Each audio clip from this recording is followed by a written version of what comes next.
All right, guys. Hey, welcome to the Dragon Drive Show, episode 36, presented by Summit Racing. Guys, we are rolling through this year. I cannot believe we are 36 episodes in.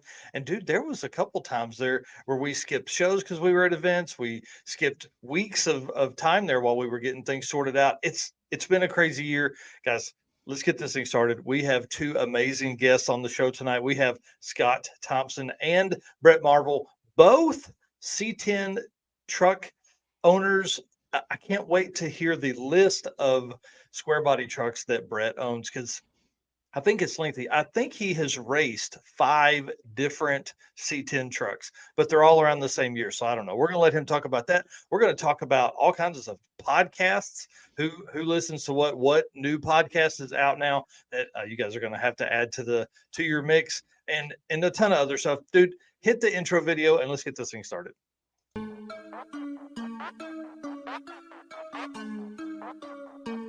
Guys, I'm here with Dave Teresi, Mr. Energy.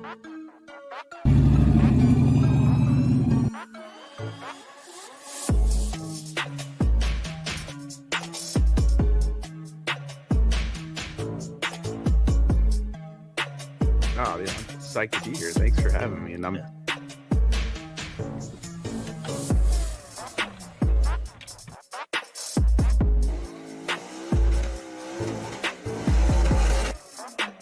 Oh, we're looking this for a 6 something. That's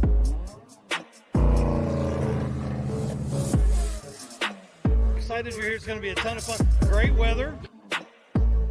What's going on, guys? Thank you so much for having me. I'm really excited about this right here.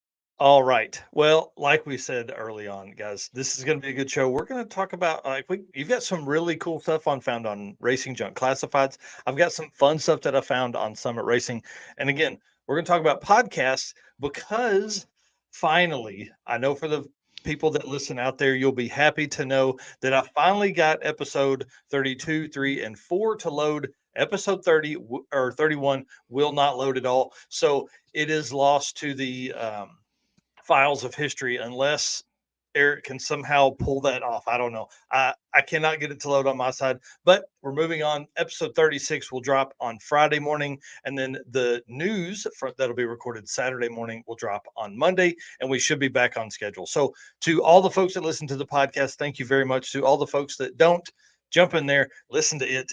It's basically this, but in audio format, so it's much easier to consume if while you're in the shop wrenching on your car, either trying to make an event this year or getting it ready for an event next year.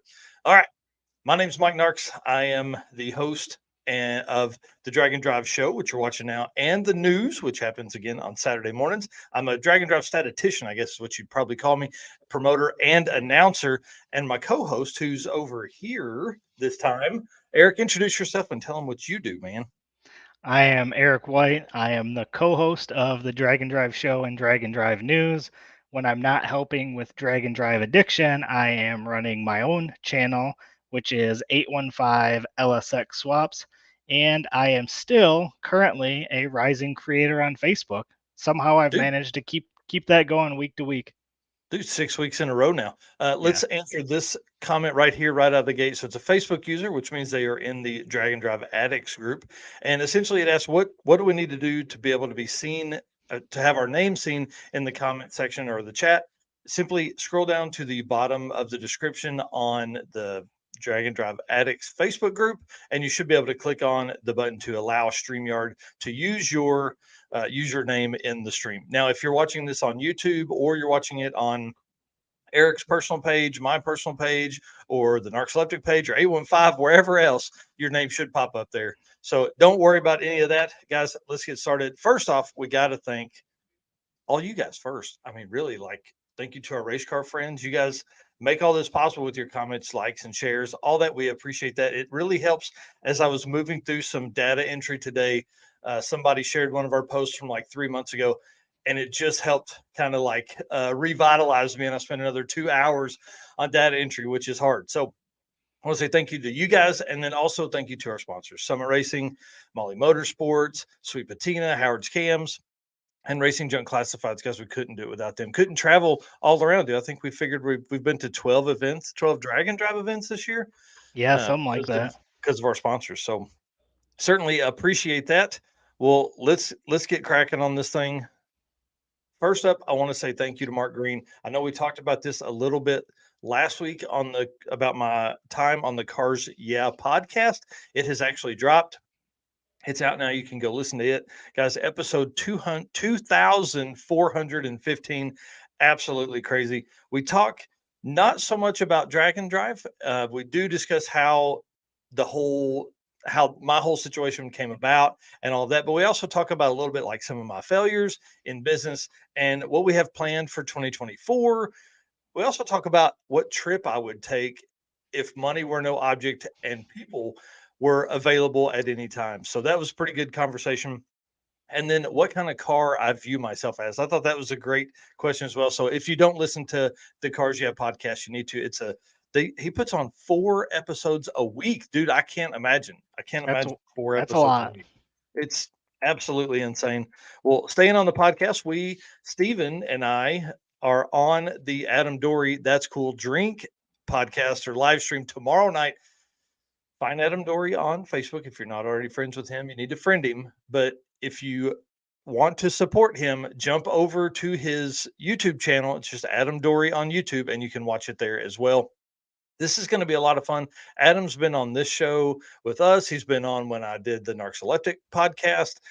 He's been around. It's going to be a lot of fun. He announces Rocky Mountain Race Week and has helped at Sick Week and several other events. So him and I are peas in a pod, and this should be a really good time tomorrow night. So Steven is going to be in the booth with me. So it's going to be kind of tight in here. This width of camera is really about as wide as we've got in here. So I'm going to scoot the camera back a little bit, and him and I are both going to sit on this side of the table. And I'm trying to work out 2 microphones now so we don't have to keep leaning over to the same one. So anyways, Adam Dory, find that tomorrow night. It's going to be a blast. It's really going to be a lot of fun. And we're going to be able to tell a lot of stories that we really don't talk about here. You know, him and I growing up, our car history, what all cars we've owned. We're not going to have Steven list those because it'll take forever because he has automotive ADHD, but that's going to be a good one as well. And then I'll be there tomorrow night too. So dude, not on the screen, but I'll be making inappropriate comments in the comments. That's exciting. Well, guys, make sure you do the same. It's going to be a lot of fun again on the Adam Dory channel. And then, did you see this, dude? Yeah, Magazine is finally bringing us a podcast. I'm excited. That's going to be pretty cool. Oh man, Mike Galemi made a big post today about it and actually showed a picture of Freiberger and Loans and the Ring brothers at SEMA recording an episode. So I'm really excited to see this come out. One, because we know Brian Loans is one of the greatest announcers and commentators that's out there in the drag and drive, but also drag racing game. But then his wealth of knowledge goes really, really deep. And he's one of the hosts. David Freiberger's a host. There was somebody else on there listed that I'd never heard of, Jerry McCann or something like that. And so I'm sure the level of guests that they're going to have on the Hot Rod Pod is going to be nuts. So this will be really fun to see it grow. And obviously, anytime we can have an extra automotive podcast, that's definitely what we want, because that's really one of the questions that Mark Green asked on the Cars Yeah podcast was about, you know, what books I read. And I really don't read much, but I consume a ton of podcasts because it helps me as I'm driving, cruising along, listen to podcasts and all that kind of stuff. So should be a lot of fun. And then our show next week is going to be on site at Southeast Street-N-Yeet. I may be carrying around my laptop with the microphones out in the parking lot, or I may set up at the fire pit out behind the hotel. I don't know yet. We're gonna do some fun stuff. We're gonna see what all is going on there for the Southeast Street-N-Yeet. For my first time to be at that event, you know, Jesse Fox has been there. I've messaged him. He doesn't know if he'll be in town early enough to jump on the podcast, but it'd be great if he could. And then obviously we're going to be going live throughout the weekend, talking with him and Chris Story and all the racers that are going to be there. So I see Harget's in here talking.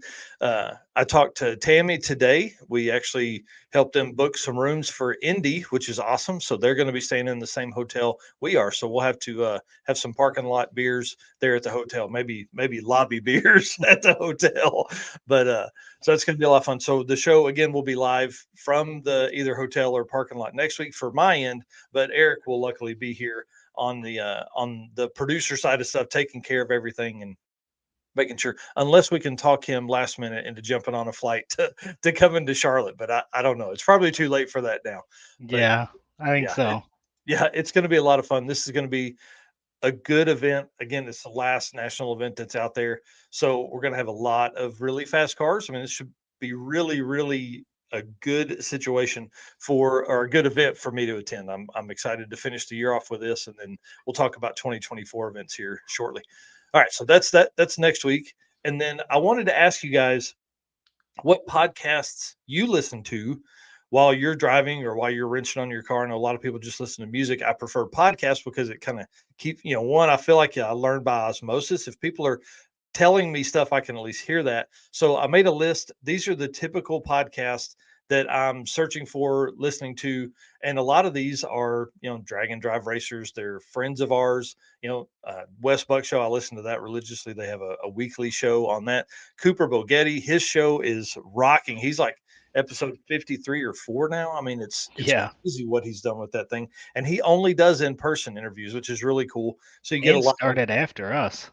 Yeah, and started after us. So it's really a good, podcast, a good thing that you can sit and listen to. I mean, hour or two on those pretty regularly. And then Clutch Burners, obviously Rich Guido, Bill Armstrong run the Clutch Burners podcast on Stick Shift Nation's YouTube channel and Facebook. Y'all, I highly recommend that if you're into stick shift stuff for sure, because they have a lot of, I mean, that's what they have on there. But then also because they are diehard drag and drive guys. I was messaging with Rich Guido and he said he's put more than 20,000 miles on his GTO this year alone attending drag and drive events. That's a lot. I mean, 20,000 miles a year. Insane. And has a real full-time job. I mean, like he stays very busy. And then Gearhead Perspective actually talked about the circuit on their episode the other day. And we have something really, really fun planned from them for the circuit 2024. I can't wait to make that announcement. They're getting some artwork done up. Maybe in the next 2 weeks, we'll release that. So gonna be a really good way to raise some extra money for the kids and all that kind of stuff. And I don't know, it's going to put on a show. It's going to put on a show. I'll just say that. So what are some podcasts that you listen to that I maybe didn't have on here? I don't listen to a ton other than Bogetti Studios and Clutch Burners for automotive ones. Otherwise, I'm a big comedy podcast guy too. Oh, nice. That's a good way to spend some time hearing people tell jokes in the background. Well, guys, we Yeah, definitely want you to comment with what you listen to as well. yep. Especially when I'm driving, a good laugh keeps me awake. So Yeah, I can completely appreciate that. All right. On to the next thing here, guys. Found on Summit Racing. Obviously they are a big sponsor of what we do here, but they also help the entire community. And Tommy Dupree is at World Cup with the Summit truck right now for the first time ever. They've never had the Summit truck there on site, so he's up there doing that. So I'm jealous of him. I really wish I was at World Cup. Our buddy Jared Holt is up there right now, who runs King of the Open Road, and so he comes back and then goes right into their event that we'll talk about in a little bit. But I see that all of this nitrous stuff is on sale, and I think it's telling me something. that you need to buy some. Maybe I need to put nitrous on the old truck. Like it's already a turbo. Maybe I need to put some nitrous on it because it is a lot of fun. I see Pat Cook here talking about podcasts, the Kibby and Friends podcast. That would be a good one. That would be a good one. So that would be a lot of fun. So anyway, it looks like a lot of the nitrous outlet stuff on Summit Racing is on sale right now. It looks like some of that stuff is like up to 30% off. I thought that was a pretty good deal for you nitrous people. If you wanted to upgrade over the winter, this would be a good time to do that as well. And then these two things, guys, the Summit Racing nitrous torque converters, we've had those listed here before. They just keep getting cheaper. So now they're down to like $450. So I think last time they were like $4.99, so they're getting less expensive, or maybe this is a different one than what we had on last time. I don't know, but if you're into nitrous and you need a torque converter, this is a good option. Obviously, I like turbo stuff. And then I thought the American flag deal was kind of cool, and it's a savings of $20, which is like 30% there too. So it's a metal flag. If you're looking for something for somebody that is, I don't know, hard to buy for gift. These are good options. Anytime you can get somebody a torque converter, definitely do it. And then Summit also has they have like a 4-minute long video that has some ideas for gift giving. So you may just pick up your spouse's phone and just say Summit Racing, Summit Racing, Summit Racing, hit 3 or 4 different times. That way it knows, what to show them. That way they know where to go to buy your hard to buy for gift. I'm the easiest person to buy for. Just go on Summit, give me a gift card, and I'm good. That flag looks like it's pretty good size too. That says 18 inches high by 15 inches Yeah. wide. Yeah, I thought that was pretty cool. And for what, like $40? That's Yeah. pretty. I mean, that's something you would throw in your mix there and have with you. So thought that was pretty cool. But that's my found on summitracing.com segment this week. You want And to talk? Go and ahead. as always, they have Drag and Drive Addiction t-shirts, hats, Yep. hoodies. It's getting to be hoodie season, so if you want a nice Drag and Drive Addiction hoodie, you can head over and Mhm. throw one of those in when you're buying that metal flag. That's exactly right. And I think anything over like $100, you get free shipping or something like that. So throw like a hoodie and a t-shirt and this thing, and now you've suddenly gotten your car person in your life. You've gotten them the gifts you need, and you get free shipping. So that's a pretty good deal. Yeah, they are the official spot to pick up all that stuff, unless we're at an event, and then we're going to have that in the car. So for all the folks that are watching us that are going to be at Southeast Street-N-Yeet, I will have a box full of stuff in my car with me if you are looking for that kind of merch. Dude, let's talk about events. Yeah, we've got a few coming up here to end out Mhm. this year, and then right into it next year. Already filling up the calendar, so that's It's exciting. it's absolutely crazy, and there's some other things that are working in the mix as well, including the Midwest Drag Race Series and drag and drive stuff. But I'm also adding something else that may be really cool for the channel as well. So I'm not going to say anything about it now until that's all worked out, but I'll tell you after the show. So event news 2023, we still have 5 events left. We have the New Zealand Drag and Drive, which is this weekend, the 4th and 5th. So make sure you are following them on Facebook, one, to support them, but then two, to also, broaden that horizon. We want to have more and more people show up to these events in the future. So this is their first time to do this. They've actually, kind of laid out the route and everything like that for themselves. And then they're doing this with a bunch of people. So it looks like they've got at least 15 people signed up already based on the pictures that they had posted on the page. So kind of cool. And then we've got obviously Southeast Street-N-Yeet, which again I'll be at next weekend. Yes, next weekend, not the upcoming weekend. Last national event 2023, the last 4 days of racing out there. And then it's an 8th mile event, so you can really let that car hang out. I think there's some people that are coming that have been ET limited or cage limited that really want to hang it out and let themselves get to that kind of speed in the 8th mile that they've been chasing all year. The weather looks awesome. Looks like it's going to be like in the 60s, 65, 68 as the high a couple different days, and then down in the 40s at night. So I'm doubling up on my sleeping bag. So I'll be camping. And then you saw Ryan Hargett in here earlier making comments. He is going to be there, and he can, if he does all he's supposed to, he can match Corey Thompson's world champion points. So it could really come down to the wire right here for the world champion. So that's kind of exciting. We're revisiting 2 tracks from Drag Week, which I was on. I need to put together a list of tracks that I've been to this year on Drag and Drive events and go through those. That'd be cool. So, yeah, we're revisiting 2 tracks from Drag Week, and we're adding 2 more. So the Drag Week tracks are Darlington and Carolina Dragway, and then we're going to hit Shady Side, which is the host track, and South Carolina Motorplex. So should be a lot of fun. I mean, these guys talk, and I'm sure Scott's going to mention it here in a little bit when he's on, that these are some of the stickiest tracks in the country. So what we got Jason Hurley saying here? He says, yep, I haven't made a post yet, but you're welcome to talk about it if I like. And we went over this a couple days ago. Jason is not going to Southeast Street-N-Yeet, which a little bit breaks my heart, to be honest. But y'all, that they have thrashed on that car to make both events. They broke it at the first one, had to repair all of that damage. New sponsor with Molly Motorsports, pistons in it.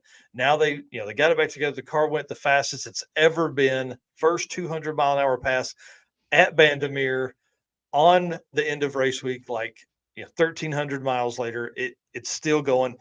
So I understand his thought process there. I understand the process of the family and keeping because they want to come out next year and really swing at this championship.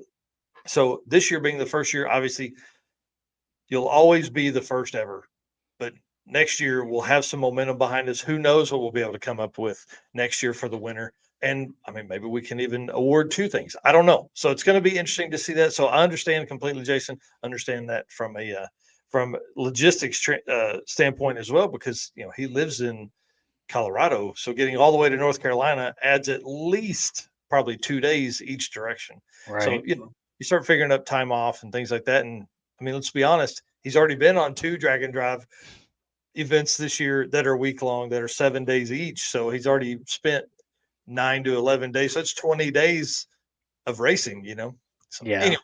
it's a lot, and especially for Yep. those that got full-time jobs. I mean, Yep. Death Week is crazy. I'm surprised as many people were able to make that as they Yep. could with being 10 days. I know that'd be tough. It'd be awesome. It looks like they had a lot of fun, but those days add up, and your vacation dwindles down very quickly. That's right. Yep. Drag and drive will change your life. That's for sure. Jason here says it was a really, really hard decision. And I can completely understand that and appreciate him being as open and honest the whole time while him and I were talking about all of that, because I mean, we really did have some back and forth conversations on how he could win that, what he would need to do. Cause I'm telling you, what Corey Thompson has done this year has really laid it out. Like, it's going to be hard, even though those people can, they theoretically have a faster car. All it takes is one bad day. That's all it takes. One bad day, and suddenly you're not in contention anymore. Yeah, So, there's people that can beat Corey, but Yeah. there's still a chance that Corey holds on to it and wins it. So there's Yeah. no it's going to come down to this, and it's going to be interesting to see. That's right. That's right. Well, King of the Open Road, I have it up here on the screen. Phil Balmaceda in the filthy ZR1 Corvette is hitting that one again. And our friends in the Unlovable Love Truck are hitting it for their 8th drag and drive of 2023. I was wrong last week. He said he has done Death Week, made 7 events for Dustin and Don Cottle this year. Absolutely insane. Yeah, that's Man, so awesome. it is so awesome. And we'll be giving them a special award if they're going to PRI. Would love to present it there. If they're not, I will drive myself to Tulsa to hand deliver this prize, and just in a way to say thanks for what they're doing for the community. Because what all we do, they also do. They're out there driving around, driving people to come to drag and drive events, because I mean, dude, 8 events in a year. That's insane, man. Yeah. It's insane. They've So raced almost as many events as we have attended. that's exactly right. Ain't that wild? Yeah. In a 10-second or 9-second truck. Like, it's Right. been low 9s, from our Built for Drag and Drive featuring them this weekend. So pretty crazy. So again, King of the Open Road is the season ender for North America, for all of the Americas. Dude, think about that. That's the last event for anywhere. Yeah, and I just, 2023 and it in the doesn't, States. yeah, it doesn't seem that long ago that we're still talking about how we're only halfway through the season and things were Yeah. just picking up, and now here we are winding down, and we started this podcast late last year, so we're almost coming up on a year Yeah. of doing this. So Yeah. much cool stuff has happened this year, and I'm so happy to be a part of everything we've done. It's been awesome, and next Well, year is going to be even bigger. Yeah, we certainly appreciate you being here. And I know everybody that watches these appreciate that. So we're going to be a little sentimental as we slide into home. Here's what you're saying there. As the year ends, it'll be a bunch of tears and stuff. Anyways, King of the Open Road, we can cry later. King of the Open Road, November 17th through 19th at the Texas Motorplex in Ennis, Texas, or Enos without the P. You got to get down there. If you're anywhere close, I'm telling you, this event is a good one. It's 200 miles worth of driving through. I would imagine he's going to take them northeast Texas from that location. Tons of great road. And Jared puts on or puts together some of the best routes in any drag and drive event. So they've still got a few spots available, and they're doing roll racing, drag racing, and a car show. So you can get in any way you fit in. They've got tons of cool gift bags and all that kind of stuff. So definitely look into that, kingoftheopenroad.com for the website. And then you can find them. They're very active on Facebook under King of the Open Road. And then we've got 2 more events, and they're both in Australia, dude. Yeah. This has never happened where Australian events have landed on the same weekend. So the Road Trip Drag Challenge, Mick was on with us a couple months ago, I guess probably 8 months ago, talking about these events. This is their final and third event of the year to host. Crazy. Yeah. And then Central Victorian Drag and Drive at Mildura, I guess is how you would say that, kind of in the southern part of the continent or country. It's pretty crazy. I mean, these are like 1,000 miles apart, so they'll have completely different cars. And when you look at that map, like that shows just how big Australia is. Like that's 1,000 miles between those 2 events, and there's still all that other space. So Yeah. They're pretty only crazy. just in a little corner of the area there. So there's still a lot of room. I mean, I don't know where all their tracks are, so there might not be tracks everywhere, but there's still a lot of room for Australia to grow for sure. Oh yeah, that's for sure. And I'm sure there's a lot of airports. That would be one thing. And then Pat Cook talking about it's going to Granbury, talking about King of the Open Road here. I'm trying to figure out if I can make it, make it to an event in my home state instead of driving. Pat drove 880 something miles to come up to the circuit in Joplin, Missouri, and that's only halfway across the country. So you can imagine the lengths of mileage that dude drives, and then gets on a motorcycle and competes at that level in a motorcycle. So pretty crazy stuff. Pretty crazy stuff. Well, one thing we talked about earlier was definitely our sponsors helping make all of this possible. Guys, we want to thank Molly Motorsports and their awesome Power Pack pistons by playing this ad. Molly Motorsports is the official piston of DragAndDrive.com. Molly's Power Pack piston is the perfect candidate for your drag and drive car. Molly Motorsports competes in drag and drive events and supports our community. Project manager Eric Grillo raced a 10-second stick shift Nova at Hot Rod Drag Week 2022. He's also competed in Rocky Mountain Race Week last year with his C10 truck. Visit mollymotorsports.com for the most recent line of products. Yes, and that sweet buttery voice you hear there is our friend Destroyer 1320. Guys, he's at SEMA right now with his product that helps save Mopars from being stolen. Yeah, that's pretty wild. He's got his first booth at SEMA, and we have our first booth at PRI. I know. I'm so excited. So excited. So 100%. Booth 4746. Guys, do you have the stickers there close to you? Of course I do. The first 100-ish, I'm going to say, guests that come or people that come see us at the booth, guys, you're going to get one of these specialty decals that nobody else is ever going to get anywhere else ever, never, ever. This is pretty cool. I'm excited to have these. Eric, I want to say thank you for coming up with that idea and doing the artwork and ordering those and being the point man on all of that. It's pretty cool to do that. Guys, we're hosting the first ever Drag and Drive Awards December 7th at 11 a.m. in room 209 at PRI. Do you know how big this is going to be for the community? Like, this is a big deal, man. I hope people are getting excited because we're not just talking about the Drag and Drive World Championship there. We're also talking about at least 20 or 25 other categories that people are going to win. So, yeah. And on top of that, how many new Drag and Drive people are going to be there watching that are then going to get into a Drag and Drive event next year? Yep. Well, and again, I go back to the Mark Green podcast at Cars. Yeah. He didn't even know what a Drag and Drive was legitimately.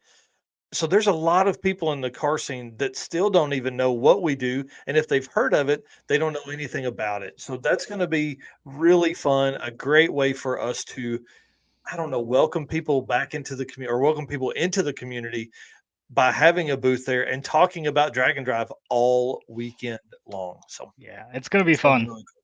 Yep. And then on Friday, we're going to be at the Howard's Cams booth Did I put that decal? Did I put that picture in here? Nope, I sure didn't. We're going to be at the Howard's Cam booth from 3 to 4 p.m. as a meet and greet. We're going to go over and take some pictures of folks that come up to the booth there. So if you are going to PRI, please come by the Howard's Cam booth 3221 in the Yellow Hall from 3 to 4 p.m. on Friday. And then we're also working out times that will be at Summit, at Molly Motorsports, at the Racing Junk booth. And then we'll have Blake from Sweet Patina come by our booth and we'll hang out there for a little bit.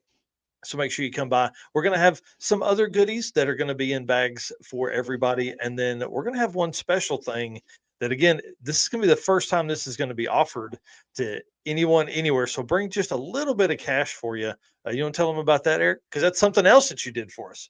Yeah, so this is something I've been wanting to do for a while. Mike and I have talked a little bit about it, but something that every one of us watching has is a set of keys. So we have come up with a Drag and Drive Addiction keychain with hashtag race car friends on the back. That's awesome. Am super excited on how these turned out. They are amazing. They're nice. Kind of the remove before flight tags, key ring, and everything is already installed. So literally hook it up to your keys, and then you can show everybody Drag and Drive Addiction and hashtag race car friends. Yep. And then so those will be available at the booth. $10, I think, is what we figured on. Yep. So bring a 10 spot by. We probably won't have any change until a few of those sell. But guys, that's going to be your first opportunity to pick those up. And then they will be available on the website afterwards. So we're working through all that, getting all that set up. But we wanted to definitely provide that to the PRI people attending. And then we had Danny Fatco was asking the other day about how to attend PRI. You can become a member. We highly support that. $40 for the year, and that gets you free entry into the PRI show, but then also tons of other discounts on products and things of all of that nature. You don't have to be in the business to be a member. It is available to the public. Yep.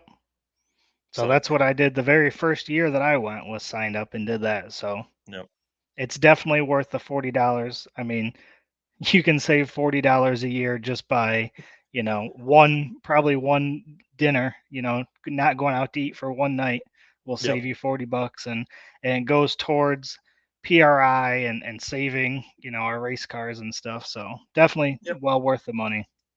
Yeah, definitely. All right. Well, perfect. Well, that is the events for 2023. Let's talk about the event for 2024. Because I've been working on this a lot lately. We are posting a lot over on the circuit event page and the whole Facebook page and all that kind of stuff on the website. I've got all that. I've been working really hard backstage to get all that. But guys, I was putting all the pictures together for the racer pre-party and came across these. And I just hope this makes your mouth water just a little bit. We are hosting the racer pre-party at Chicken Annie's, which has been open since 1938. And it is awesome. Dude, it's 85 years that place has been open, and it is amazing. It is like home cooked fried chicken and sides. It's really amazing. So if you are registering for the event, you have free entry for yourself and the co-pilot. Anyone is welcome to come to the event. It is going to be April 18th at Chicken Annie's in Pittsburgh, Kansas. You're welcome to come. You'll just have to pay your way to get in, but we'll have like a buffet style kind of deal. And it's going to be a great way to kick off the weekend and probably the last good meal anybody's going to have for the whole weekend, really, to be honest. So we're going to do dinner. We're going to do dinner and fun on Saturday night for the racers, but it won't be this kind of food. It'll be pizzas or burgers or something like that. So, and when you walk inside of this place, it's literally a time capsule. Like you feel like you're in the 80s when you walk in there. It's awesome. Yeah, 100%. It's like brick walls. There's a 6-foot tall paper mache rooster in there. It's really one of the coolest places I've ever been. We've got the lounge rented in the back. So it's going to be a lot of fun for the people that are registering for the event. Please make time to come to this. This is going to be a great way to have a nice, relaxing meal and setting before the chaos of the weekend. We have a lot of new people that are going to be racing this year, so it's going to make it very, very busy for a lot of folks. So take the time, come, relax, hang out with us. And then we're racing at Mocan Dragway and Ozark Raceway Park. Oh, wrong slide there. Didn't put the one in I was wanting to, but we're going to be racing Mocan Dragway, Ozark Raceway Park in Springfield, Missouri. This will be our like 11th year to host something at Mocan. They've always been great.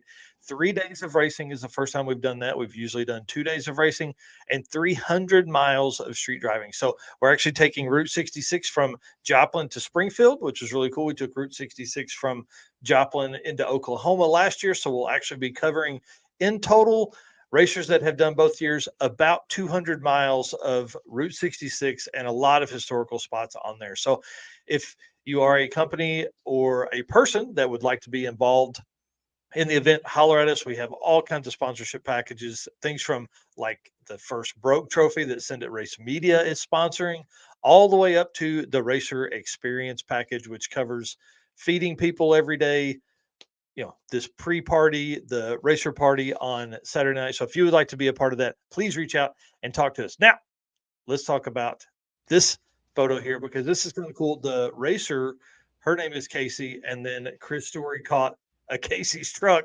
driving by at the same time. I thought it just really spoke to me. So that's the picture I used. The U versus U, I set the rules for it. We are following something similar to what Redwood Rally did, in the sense that this is our 10-second and slower quarter-mile class. What I liked about how Redwood Rally did it and some others do it, Red Hat Scotty says that Bucky's in Springfield should be open by then. I know one route stop that we're going to be making. David Pearson here. Good morning, sir, or evening, sir. Nice to see you popping in. So the U versus U class is all about consistency. Do you have the ability to put your car on the dial every day?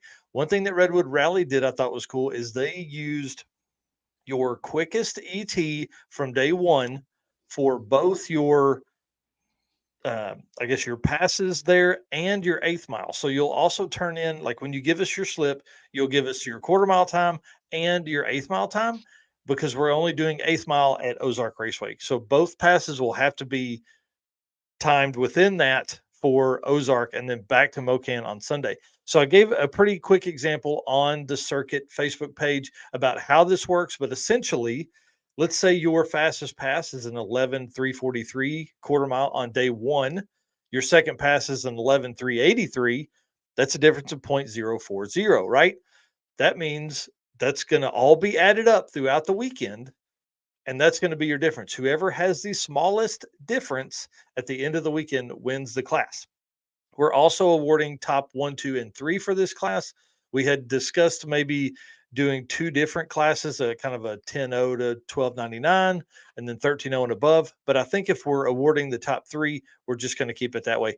The great thing about this compared to last year, kind of using the Redwood Rally format, is that we are not going to ask the racers for a dial in like we did last year. So we almost used it like a bracket last year, and they couldn't go faster than that. Now, you can't go faster than you can't turn in a slip faster than your fastest slip on Monday. So you can go there, you can ask all kinds of questions, things like that. But this is really going to be a fun, I think this is going to make it way easier on racers, 1.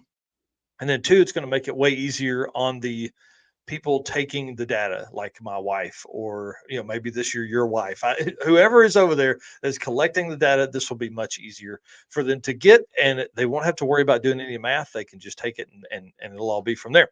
So that'll be easy. Registration opens for the circuit on November 12th to returning racers and their co-pilots. Okay, so if their co-pilot wants to race this year, like Tyler Drake's co-pilot Manny wants to race this year, as well as Tyler Racing, they'll be offered early entry and a discount on Sunday, November 12th, that morning at 10 a.m. And then at 4 p.m., I'll send it out to the early list submissions. So if you want to get in on this, go to thecircuitdnd.com. I'll pull up. You can see it there in the bottom right of the Chicken Annie's corner, thecircuitdnd.com, and you can fill out the contact form there, and I'll add you to the early list, or send me a message or something like that. So that way you can get in and have a chance to race here. I'm telling you, we're opening up 250 spots. We are already well over 200 names that are on the early registration list. So we'll go to public registration because I don't think that many people are going to sign up, but there won't be many spots left is what I'm saying. So if you are interested in that, definitely come on and let's do that. First thing, November 12th, which will be the last day of Southeast Street-N-Yeet. So I'm hoping all this works out pretty easy. All right. Moving on, because I see we've got Bret and Scott backstage, so we don't want them to wait very long. But we've got a few more things to cover, and then we'll bring them in for the C10 takeover of this thing. Carl Bright is, I think he's a genius. I do.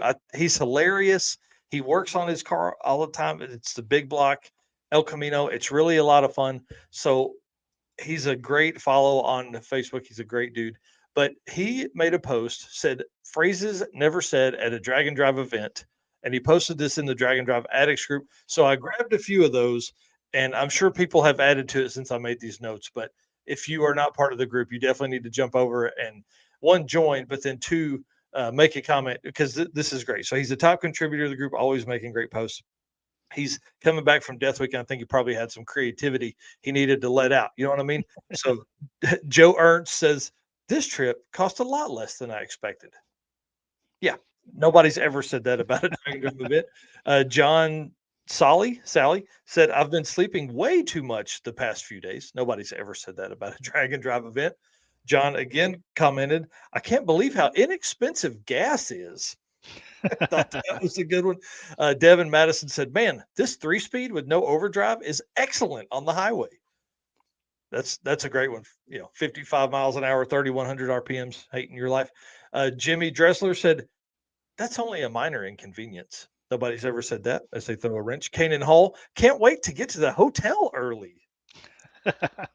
Ryan Corner said, that'll be a quick drive. And it made me think of Race Week having an 80-mile drive day, and it literally took us all day. It took like 9 hours to do that. Yeah, Jason Hurley says, yeah, never said on a Drag and Drive. I'm bored. Yeah. That's exactly right. Mark Count said, I wish I had a smaller radiator. And then Colin Cunningham, good thing for radio deletes. Thought that was pretty funny. So great stuff there. Appreciate Carl making that post, of course, because that always helps with engagement and all that kind of stuff.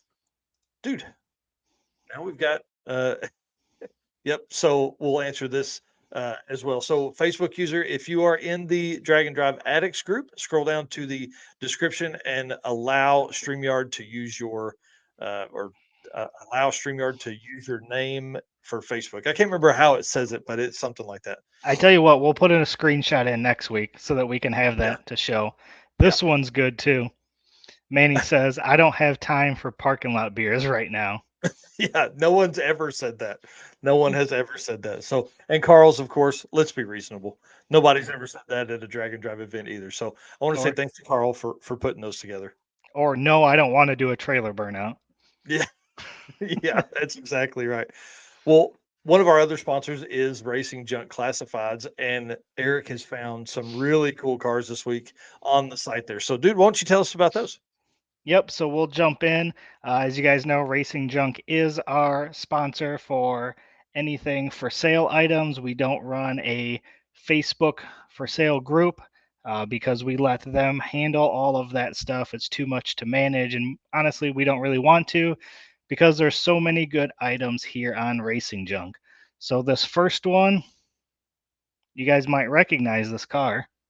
If you don't, this is Tommy Dupree is WS6 Trans Am drag and drive car that he has personally raced for 15 grand.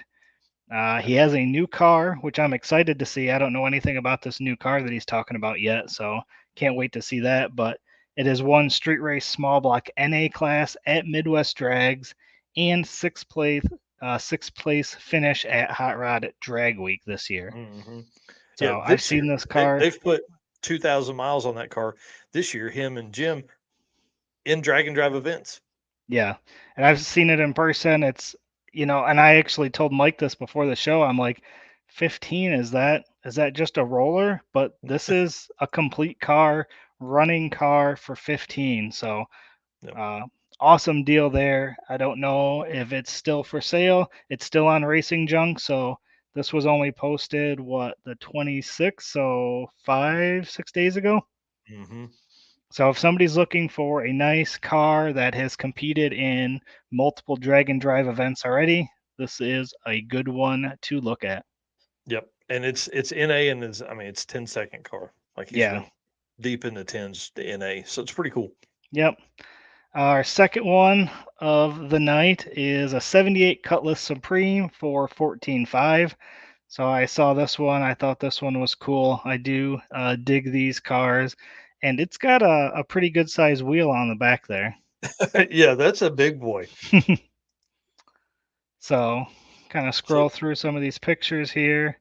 Looks like full interior car still, which is always nice for a drag and drive. That's got carpet. I mean, dude, Yeah. look at the door panels. Right. Listen, White seats. There's some 75-year-old man that's mad that they put that car like that. They did that to that car. Yeah. So good looking car.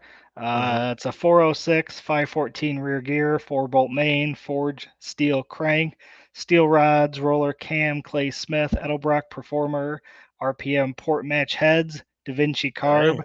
timing, Milton gear set, and Steph's aluminum oil pan. So this one is in Tucson, Arizona. Nice. So that's our second one. Our third one here is a 96 Ford Mustang Cobra small tire for 26. Thought this one was a pretty nice looking car. I think this one had a PDRA sticker on the back there, so it's done probably some bracket racing, but it's got a cage in it, nice seat. Again, still has a factory dash inside there, parachute mount, switch panel, stuff like that. So another pretty sharp looking car. I don't remember if this one was a roller because the picture there is not an engine there. 96 Cobra bought new and then turned into a small tire race car. I thought that was kind of cool. Car ran an NMCA limited street set up for turbo. So yeah, I assume that's a roller 25.5 chassis, NHRA certified to 750, but it is expired. All steel, all glass, factory floor pans, dash door panels, race pack computer, MSD 7AL ignition box, painless wiring switch panel. So Wow. Yeah, a lot of car for 26,000. yeah. Somebody needs to throw a junkyard LS in that thing. I think I could do that. Yeah. And then our last one, I had to throw this one in because the guest that we have on this week, we have a 73 Chevy C10 pickup for $13,500. Very clean looking truck. It's in Kemp, Texas. It's a 73 with an 84 front clip and dash. Can drive it anywhere. Truck is beautiful inside and outside. Floor has been dynamatted for sound deadening. Brand new carpet. Door panels. Paint's about a year old. Shaved taillights. Mild 355 small block with a 700R trans and a shift kit with a 3000 stall. Yeah. So sweet. Well, these things that are coming up definitely know all about C10 trucks. One of them, I think, owns 11 of them or something. Yeah. Yep. So these are your found on Racing Junk. Again, thanks to Racing Junk for being our official buy, sell, and trade site for drag and drive addiction. All right. And then obviously we want to thank our friends over at Sweet Patina for being the first sponsor to ever come on board. We appreciate Blake and the team over there. And then they give us a discount code, dude. D&D 57. You see they got shirts and roof racks and all kinds of cleaning products. But man, what they really got that I like is this Go Fast paint or Go Fast parts before paint. I love that shirt and decal. And then they also have the TKO hand cleaning wipes. Best hand cleaning wipe out there. D&D 57 for 10% off of your entire order when you order through sweetpatina.com. But you can also find them on Summit Racing and just throw that stuff in your order as well. So appreciate them coming on board a long time ago. And then I want to ask folks that are watching this now. So it's very hard for me to take a ton of content during drag week or during these events and then come home and spend the time editing those in the way that I want to. That's not hard. The hard part is doing that while I'm at the event, right?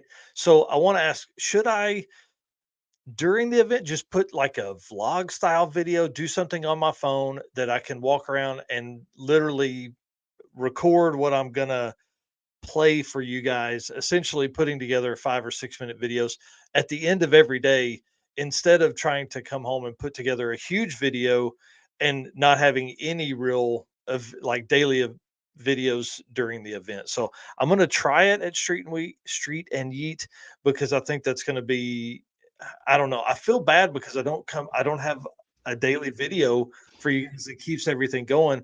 I mean, we put out a ton of shorts. NHRA stock is talking about shorts, but I definitely do a lot of those. But I feel like there needs to be something between, that 15 to 60-second video of that's just clips of drag racing and things like that, that tells a little more of a story I can interview some people and things like that, but not take me the hours and hours it takes to edit a big video from the big camera with the mic and all that kind of stuff. So I want something kind of in the middle of that I can roll out almost daily. So I'm going to attempt that at Southeast Street-N-Yeet, and we'll see how that goes. And you guys will have to tell me if you like that style. And then of course I'll come home, tell the class videos and all that kind of stuff that we normally do that I haven't done for Drag Week this year, because this 850 class video is going to be probably 30 or 40 minutes long once I add the passes and what that meant. And I mean, it's the script on it's like 6 pages long of what I'll be coming out here recording between days and passes and all that kind of stuff. Yeah, and that's the struggle with going to the events, and you get 500 videos in an event, and we've talked about this before, trying to organize them so we even know what the videos are. So I like that idea. You can kind of do an intro video in the morning when the event starts, record some passes, maybe do updates throughout the day, and then at the end of the event or the end of the evening, just kind of do an outro, and I think that'll work really well. Yep. And it'll be very easy to edit on my phone, things like that. We can just pop it in, and it's essentially not going to take a lot. Like, I'll put in what I record instead of like trying to record 10 minutes and then, do all that. Now, Pat Cook is talking about, I like the live videos when you walk the pits when you can. It gives the viewers what we can't see at home. And we'll definitely be doing that as well. So that's, I want to add all that to the mix, but we are going to do a better job in 2024 of covering the events. The hard part is exactly what Eric says, though. I have 800 videos on my camera from Drag Week, and I have 600 and something pictures and videos on my phone from Drag Week. So there's 1,400 things of content to go through that. I mean, that really takes time. So if you're looking for Dustin Trance's passes from all week, you literally, unless it shows his car in the clip that you're on, in the thumbnail part there that you see on the screen, it's hard to figure that out. And then you got to go through and make sure it's not just the burnout or not just a 3-second clip, So there's a lot of time that's spent behind the scenes labeling all those videos that I don't feel like, if I come home and put together this huge video for the 850 class, that's awesome. That's what I want to do. That's what I will do. But also for the folks at home that aren't getting to attend the event, they need to see more of that. So that's what I'm gonna push for. So we're gonna see if I can manage all of that. I may have to up my caffeine intake at Southeast Street-N-Yeet. And I'll be here, so like we've done before, we can create a folder, share content, and I can help edit and upload stuff while I'm at home. So hopefully, maybe take a little bit of load off you. Well, I appreciate that for sure. Let's do one last video before we bring these guys on, because obviously we're going to do the C10 takeover with Scott Thompson and Bret Marvil. This is going to be a great show. I'm excited to have them on, and it looks like it's about perfect timing, because we're going to spend at least an hour talking about their experiences. These guys have attended all of the Drag and Drives, and so it's going to be a lot of fun there. But let's thank Summit with their new video that's out right now on their way to 200,000 subscribers. What's up, guys? Justin here, wrenching away on another awesome project for our YouTube channel. We've done some really cool stuff over the years, like our Baja Bronco build, or our Project 1000 6-liter LS build. Or how about this one, our 57 Chevy Barn Find rebuild with Robbie Layton Nation. We don't want you to miss out on any of the fun on our YouTube channel or at home. That's why we're giving away 3 $200 Summit Racing gift cards you can spend on your very own project. All you have to do is subscribe to our channel and comment on this video. Once we get to 200,000 subscribers, we'll announce our giveaway winners. Help us get there faster by sharing this post with your friends and spreading the word. In addition to project builds, our YouTube channel delivers helpful tech how-tos, celebrity interviews, event coverage, road trip fun, and so much more. All the more reasons to subscribe, comment, and share now to enter into our 200 for 200,000 YouTube giveaway. You won't want to miss out on any of our stellar content. Focused in on this beautiful face. And the insulation kit. Fire alarm. So let's pull our air hose off. With our one mounted, let's just. I'm just saying all sorts of random stuff because that's how my life goes. That wasn't really my best work. But seriously, enter for your chance to win a $200 Summit Racing gift card now. As always, the golden question is, what are you working on? Dude, I love Justin. He is hilarious, man. He's just like that in person too, which is cool. All right, guys, these guests tonight are some of my favorite people in all of Drag and Drive. They are a lot of fun.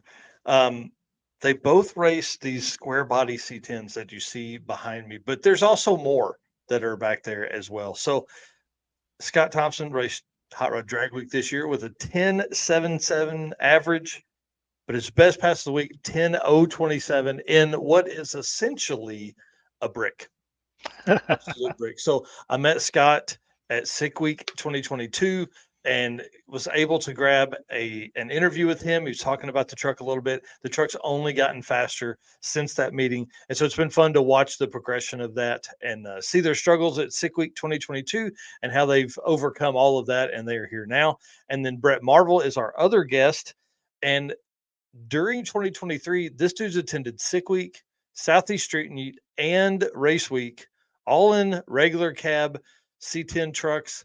So he lives in, I don't remember if it's North or South Carolina. We're going to ask him here in a minute, but he's driven these trucks all the way there as well. So it's going to be pretty fun to do this. And enough of my talking. Let's bring him on. Let's stop talking about it. We're going to bring in Scott first and then Mr. Bret. Probably the easiest way to do this is we'll work like in this loop. Oh, no, the other way. So we'll go like down to Scott and then we'll go over to Bret when we're working through questions and all that kind of stuff. So y'all take a minute and introduce yourselves. Let's start with Scott, where you're from, and then how long you've had this truck that you've raced most recently. I live in Lexington, South Carolina, and I've had this truck for I think I started building it right at 2.5 years ago. Nice. It was an old piece of junk that somebody owed me some money, and I took it as payment, and it was probably worth about $300 to start. Nice. Bret? So Bret Marvil, I actually lived all the way down in Charleston, South Carolina, about as far as you can get from all of our events. There you go. So I've got three C10s that I've been racing. The yellow one that you saw on the front screen there, that's what I call pudding. It's a 82, actually a GMC C15. Started out with a 5.3 TKO 5-speed in it. Sick Week 2022. That was the start of that truck. It was a long bed. That was fun. It progressed on and went to a turbo truck that never kind of got put back together. I ran both the Street-N-Yeets. I ran with the green 73 C10, and then the current copper colored C10 is the current backup truck until the yellow truck gets put back together. So the backup truck, the copper colored truck, that is a big block, right? Big block automatic. Yep, that's a big block 454 mild deal, 400, low 400 horse, little mild deal. Nice. And it's got turbo 475 straight out the motorhome in there. It's got a converter in it now, but drove that truck from Charleston, South Carolina with that trailer behind it all the way out to Colorado for Rocky Mountain Race Week 2023 this year for 2.0. and all the That's way back. awesome. That was a 5,000-mile round trip there. In a regular cab, long bed, big block, 3-speed truck. Correct. On the Yeah. bench seat the whole way. Oh man, that's cool. Well, I saw Tab was in here making comments a minute ago, and then Jason Hurley said that you were his hero because you always had coffee, even when you were camping at the track. Oh yeah, we've got a jet boil French press that just instant coffee anywhere, which comes in handy when you're driving halfway across the country because you pull over on the side of the road at the middle of the night at 4 o'clock in the morning, and you can make coffee immediately and get back on the road. That's great. Yeah, you're not having to wait. Or how does that work? Like, I mean, is it like propane or something? I don't guess I ever saw it. Yeah, it's a little metal, metal carafe that has a little heating element that clips onto the bottom, and then you screw a little green propane tank on the bottom. It'll use butane too. It'll be either one. Yep. But yeah, just fire it up. 4 minutes, boil the water, and ready to go.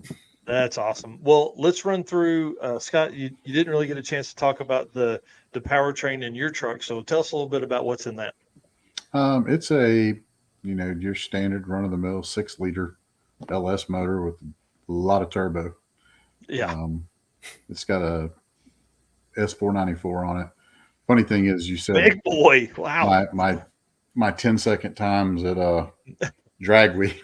My problem is slowing the truck down. I don't have an NHRA license. The truck will actually go bottom 8s at 4,015 pounds is what it weighs now. But since I don't have an NHRA license, I can't ever go faster than 10 O's. But at Street-N-Yeet, I can. So it's going to be a little different story there this year. We're going to really turn it loose. That's awesome. And we're running in unlimited with this heavy pig of a truck also, which is going to be interesting. Really? Against some little lightweight fast. Well, my tires are too big. I run a 295, so they won't let me in anything that I should be in. Gotcha. But like I said, it's going to be a different story this year at Street-N-Yeet. It's going to be a lot of fun.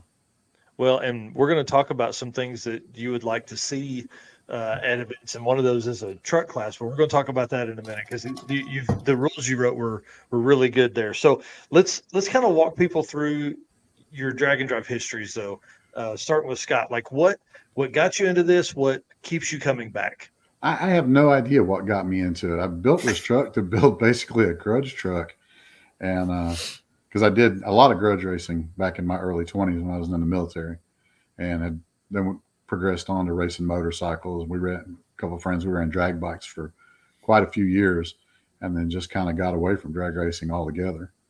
And then we just decided we were going to build another truck, which ended up being this big, heavy truck that I had no business building into a drag car. That then we did. Funny side note: Bret and I actually met at the first Sick Week. We were both from South Carolina. And we saw their South Carolina tags on a square body, and we pulled over and started talking to them. And we still talk all the time. We give each other parts back and forth. And like I said, me, him, Tab, Kyle, all of us become really good friends, which was pretty funny that we actually met at Sick Week. Yeah, so drag and drive, it'll change your life. Yeah, the first pass my truck ever made with the original, it was basically a stock bottom end 6-liter that I had thrown together in my dirty granite shop, granite dust and all. We put in the truck with an old VS Racing small turbo. It was an 88, it wasn't small compared to now. But the first pass it ever made was at Sick Week, and I think it went a 1050 off the trailer. Wow. First pass it ever made, and probably the first time the truck had ever been really driven at above about 20 miles an hour in 15 years. Wow! Because like I said, when I bought it, it had a radio small block in it that would barely idle around my parking lot at work, and but like I said, we just keep doing it, and we wanted to do drag week because it was in our backyard for the first time. Yep. And we thought that would be fun, and I'm not sure that was fun. It was rough. But it's just a lot of fun. Every time we go, we say, well, we probably won't do this again, and then we just sign up again and do the next one. Yeah, that's exactly right. Well, Bret, how did you end up in this life? Sick Week 22 is what got me started. I'd always watched Rocky Mountain Race Week, always kind of dreamt of doing it. Didn't really have anything to do it because, one, it was just kind of too far away to even know if I was going to jump in. I come from a background of no drag racing whatsoever. My first time down a drag strip was at what was it? It was like Streetcar Takeover. That was the day before the weekend, the start of Sick Week. Oh, are you serious? That's awesome.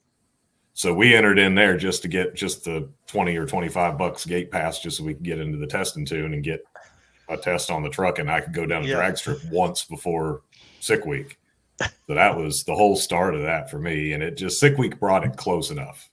Or that was an 8-hour hike for me down to there from Charleston versus Rocky Mountain. Anywhere out there is even Oklahoma. I mean, Oklahoma City is 15 hours for me. Yep. So even out there was a reach, and never being a drag racer, I didn't. It's a big leap to take, not knowing if you're going to love it. A big commitment to see if you can enjoy that. Well, and that started the mayhem, and now I found what I like doing. So that's awesome. Yeah, it really is. Go ahead.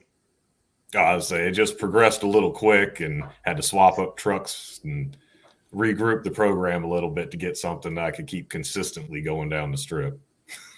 Right. So, we talked about the turbo setup in the pudding truck. What was the engine combo on that again?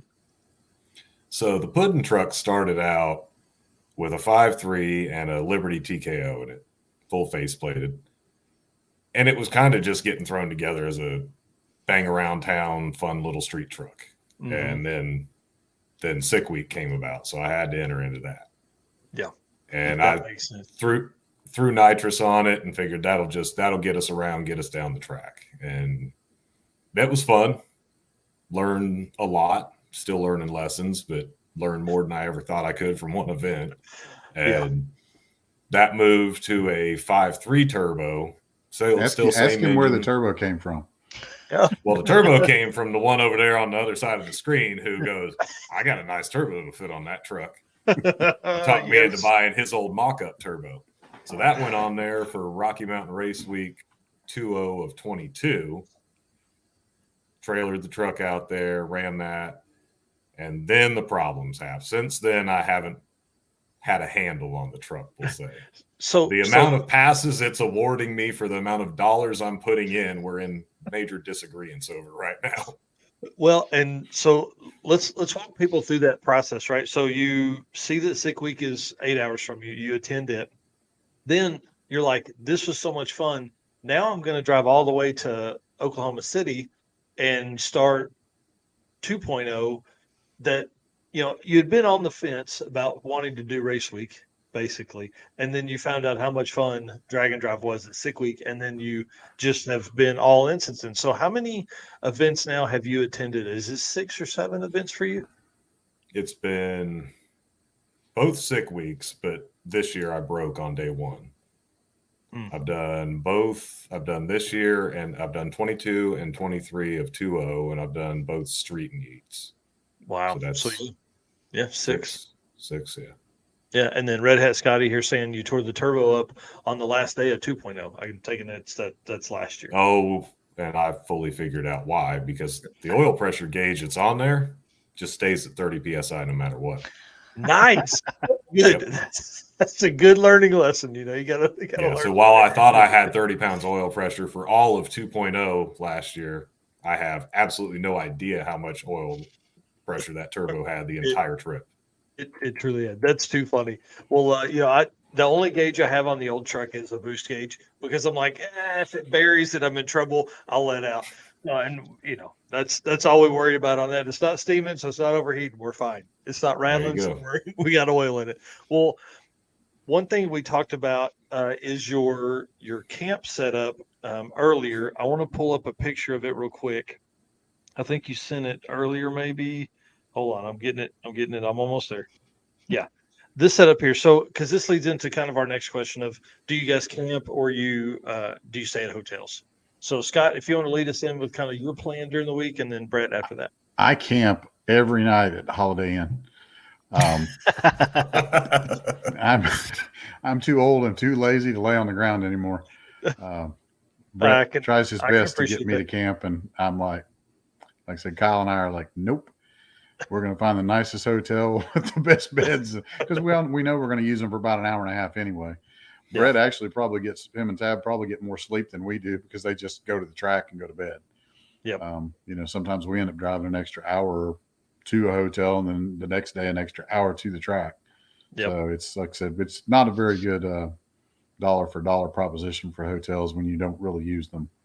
I think. Well, and that is a bit of a problem, but it sure is nice with that hot shower and then climbing in that bed. Well, see, that's how when Bret and Tab and Kyle and I first met, I think the first thing they did is they came and used our shower at the hotel at the first sick week. That's like awesome. I said, I have no intentions of camping, none, zero, even less than if it's less than zero as possible. That's where I am. Nice. Tab does say we sure do appreciate those showers. And then Bret, so obviously you guys camp. Yeah, we camp. It started out camping. It started out with a ground tent for the first sick week, and it kind of progressed from there. Moved to this setup you see here with the rooftop tent on the little trailer. Mm-hmm. And then while that setup was actually a really great setup and really efficient, it actually does a little bit better with the rooftop tent a little higher in the air. So I've got a new trailer that I built since that one that has the same tent on it that I used for race week this year that also matches the truck. It's a little more appropriate matching combo now, but that's awesome. No, for us normally I have a picture of it. Sorry, I was saying I don't think I have a picture of the new setup, do I? Yeah, you did. You took one out at Bandamere this year. You had it posted up in the group earlier. Yeah, I was gonna say, I'm gonna look. Yep. I thought I remember seeing that one. Yeah, okay. Tab and I we're both kind of the camping crowd. We come, our automotive, I guess, background is more in the rock crawling side of stuff. So we're used to doing a lot of the camping, off-roading, and that's where this kind of comes in. So the camping also, like Scott hit on, we get a lot more time. I mean, I know there's been nights that we've had little hiccups alongside the road, but because we head straight to the track, we get sleep, and some of the other guys don't. And like I said, I would guess our average time getting to hotels is probably 1 a.m. across all the 6 or 7 Dragon drives I've done, and we're back up at 4:30 to 5. You know, so and then rarely, you know, you pull in at 1 a.m. after being on the road for 6+ hours, sometimes even longer. You know, you lay there in bed and look at the ceiling and try to figure out what you got to fix in the morning. Right. You know, for 2 hours. So now it's 3 a.m. and you're getting up at 5. So, you know, you just spent $200 for, you know, $100 an hour to try to go to sleep in a shower. Well, here's a few things that are important about that. You're not going to have parking lot beers in the hotel parking lot if you're not at a hotel. And then, again, the shower is great. And the Wi-Fi, you know, we end up, media side uses the Wi-Fi a lot. This is the setup that I ran into you guys this year. And I will tell you, you've really got my mind turning on a setup for myself, because we obviously, Steven and I have an enclosed trailer, a small enclosed that I could pull behind something. But this really has me intrigued, because I could probably fit a golf cart in the bed of one of those, and then some merch and the rooftop tent. And I think that would look really cool behind my old truck. Oh, definitely. Yeah, you could easily fit a golf cart in mine if you didn't have a roof on it. It would easily go under that, and that's not even a full height rack on there. That's cool. Yeah. So believe me, that's part of that reason for that trailer being designed the way it was. So we have a little bit of room for pit transportation as far as mini bikes. I've got a GoPed and just scooters, whatnot, because some of these events are partially about the antics in the pits. And also when you're camping at night, you got the whole track to run around on. So it's fun to bring something a little more than an electric scooter. Yep, I'll agree with that. And one thing that is nice about staying at the track, which is what I was lucky enough to have Jesse Fox kind of show me the ropes, you know, one of the trips this year. And, you know, he has a Planet Fitness membership, so he showers there. And then we go to the track. Well, you know, we ended up at Bristol at Thunder Valley. And that was one of the coolest mornings I've ever, like one of the most awesome places to be. But isn't that a cool track?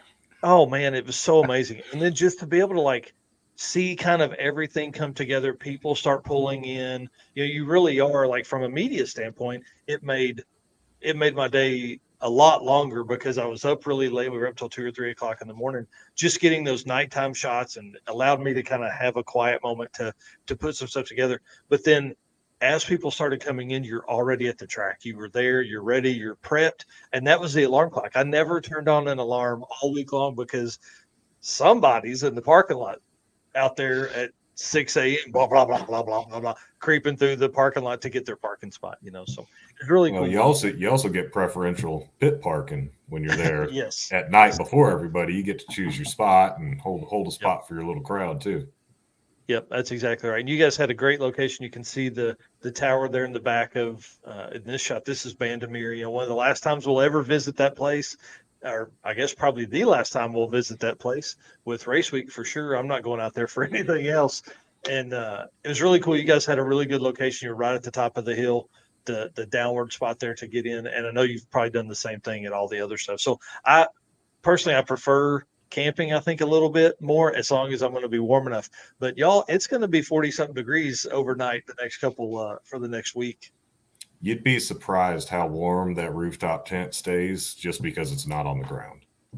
That thing, you need very, very little heat in that thing compared to a ground tent. I got you. Okay. We learned how cold it gets at first sick week in 22 there. There were some cold nights that one. Yep, that's for sure. Well, what brand tent is that, and how big is it inside for you and Tab? Is it big enough? Got enough spot to hang it? Oh yeah. That's a Smitty built Gen 2 XL, and it winds up being 76 by 96 inside. So it's 8 foot by it's whatever it is, 6.5 foot or something. Yeah, it's plenty wide for 2 adult men in there. I mean, you could do a family of 3 if it was 2 adults and a small kid even in it. It's comfortable. There you go. Yeah, I don't have to worry about that with my family. Nope, not doing it. Well, obviously, this kind of answers our next question that we're talking about, and that's, with you guys driving trucks for these, do you also pull a trailer? We know that Bret pulls a trailer, but Scott, do you pull it? Absolutely.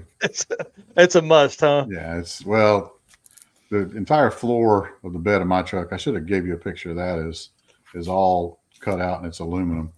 And there's so much stuff back there, they're between the ice tank for the intercooler, the fuel cell, the batteries, the roll cage. We can put a cooler back there and that's about it. Gotcha. Which we kind of do. We carry a 120 quart cooler to pick up ice right before we get to the tracks for the intercooler. Yep. That's really the only thing that goes back there. And the first sick week, we carried we had a very small trailer and carried a lot of stuff in the truck, from the drag radials and other wheels and fuel. And that's exhausting. Yard selling that thing every time you stop, loading and unloading and loading and unloading. After that first year, we said, we'll never do this again. So I ended up buying a 4x6 trailer at sick week from Snafu Rich. And then we shoved it in the back of Puddin' and then put Puddin' on a trailer.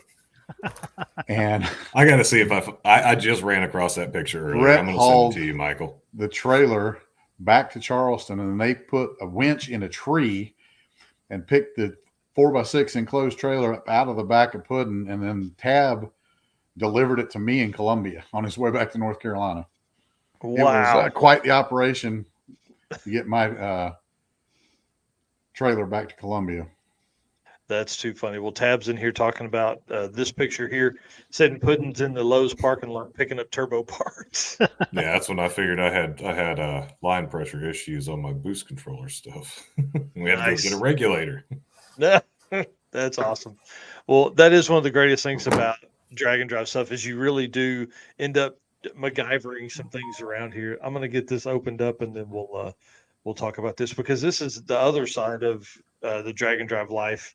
Right here is your friends helping you get stuff all around the country. So I know Steven, my brother, is always looking for parts and pieces across the country, especially if we're going somewhere new for drag and drive events. So this, I'm sure, as you passed people, this really made them question what is happening. Well, the better part is, so we yard sailed the first sick week, just like Scott did. So we didn't have, we yard sailed the full long bed pickup, and we were camping. So that thing was slam packed, and our first drag and drive. So you believe I brought a pile of crap. Yeah. Well, then we had to put this trailer in it. So we had to figure out somewhere for all my crap to go. And the back of Tab's truck is half full of work stuff at all times. How so funny. We could in there. The cab of my truck was full. And then, we're carrying that. And you got to remember, Scott and I just met at this event 5 days earlier at the first day, or 6 days earlier at the first day of this event. And he's like, I bought this trailer. How am I going to get it home? I'm like, let's put it in the bed of my drag truck. We'll put it on the trailer and I'll figure out I'll just winch it out with the tree. And now I've switched phones since then, so some of the videos are gone. But I had a video of the entire thing swinging off of a tree here as I just lifted it out and we drove the truck out from under it. That's hilarious. That is that's the way that works, man. Every time, I'm telling you. That's awesome. Never again with the yard sale, like Tab says. Never. Yeah, it's exhausting. If you're thinking you want a yard sale, don't. Just don't. just and don't. With a truck, you would think it'd be easier. I don't know. I don't think it's easy in anything. Well, and it doesn't help either when you've got $2,000 worth of drag shocks on the back of it, and you're trying not to put a whole lot of weight on it and blow those truck shocks and wear them out. That's that white trailer now. I brought it back and painted it and kind of fixed a lot of stuff on it and really modified it. I like the carrier on top that makes, for stuff you're not necessarily going to either need to get into all the time, or this is what you get into all the time.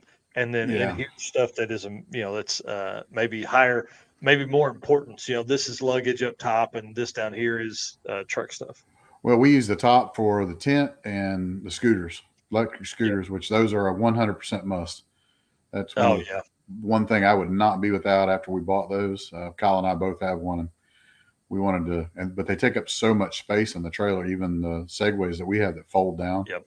We ended up doing that roof container or whatever clamshell thing, so we could actually lock them up, keep them out of the weather. And we also carry a 10x10 tent, and it actually fits up there too. So that was a really good solution to get a lot of that big bulky items out of the trailer to where we could store stuff we really care about locking up. Well, and again, be able to get in and out easily. Brett was talking about needing something maybe a little more than an electric scooter. I had that struggle at race week. So nobody was up one morning. I'm like, man, I'll ride my scooter down to the bottom of the hill to the gas station there at Vandermeer. It wouldn't pull me up the hill. The battery had been down. Y'all, listen, I'm not in great shape. So I kicked that stupid electric scooter up that hill. Whew, that was rough. Well, you're not going to be running that one up the hill at Shady Side then. If it was making up that hill, it ain't making it up the hill at Shady Side then. Yep. The only one I've ever seen make it up the hill at Shady Side is that one that Devin has that goes like 134 miles an hour. Mine made it up there before my battery took a dump in it. Did it? Yep. Yeah, that hill's really steep.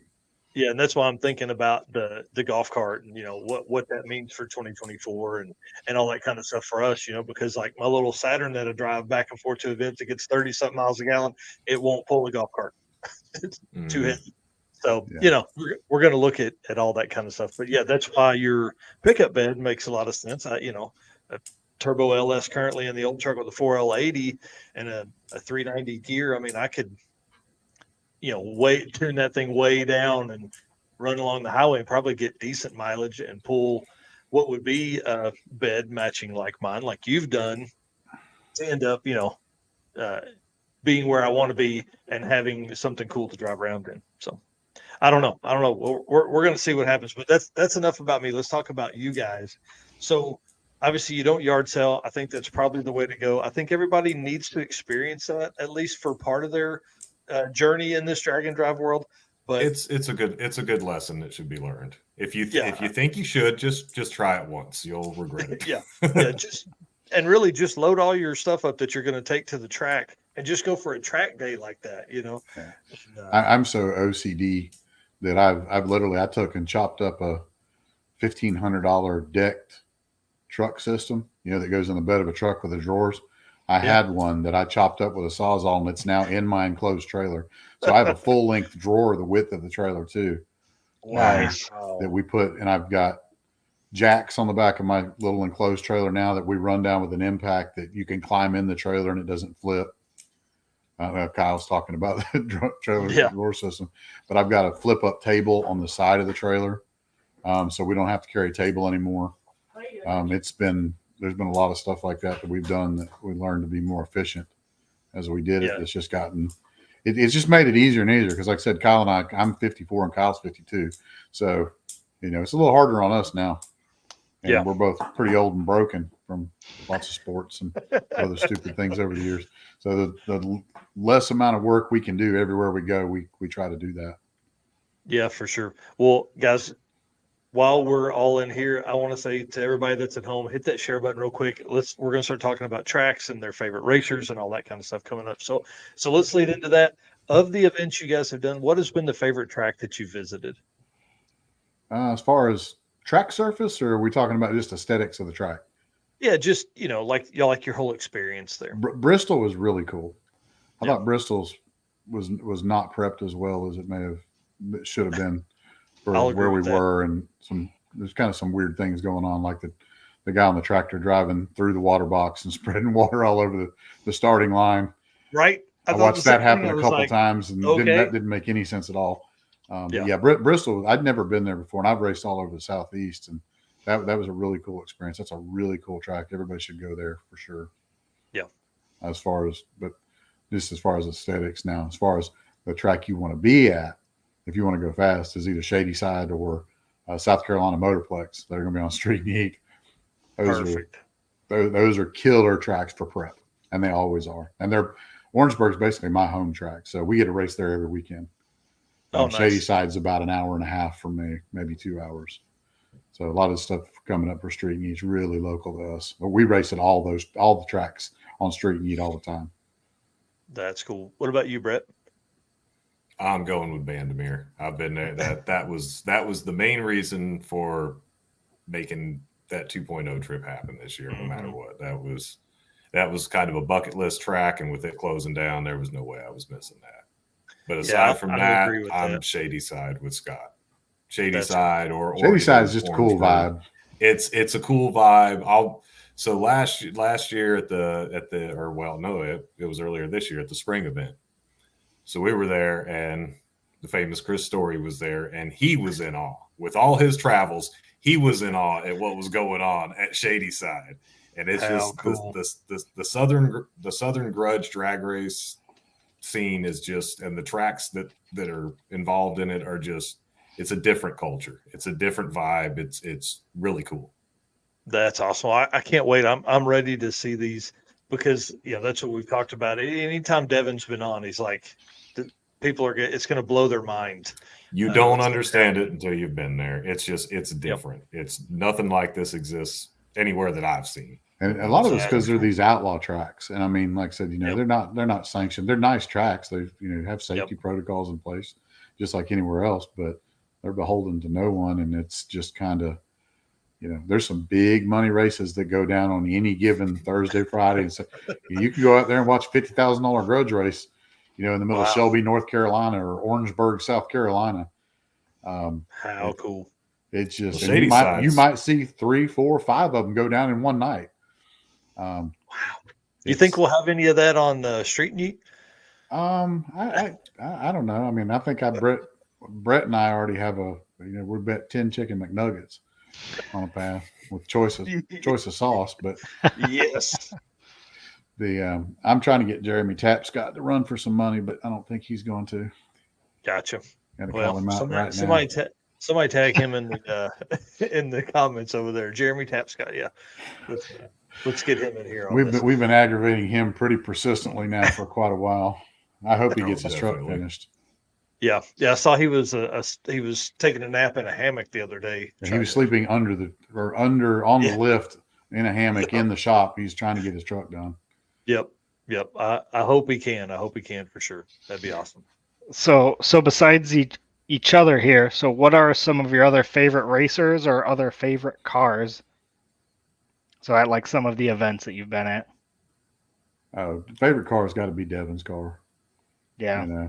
And we've all gotten to be pretty good friends, me and Devin and Josh and Bret and all of us, because they're local to us too, pretty much. I mean, they're about an hour away, but like I said, Devin's car is just so impressive at everything, from the technology to, his tuning ability and what that car is and what it does is, like I said, it's unparalleled to me that it can do what it does. Well, I agree.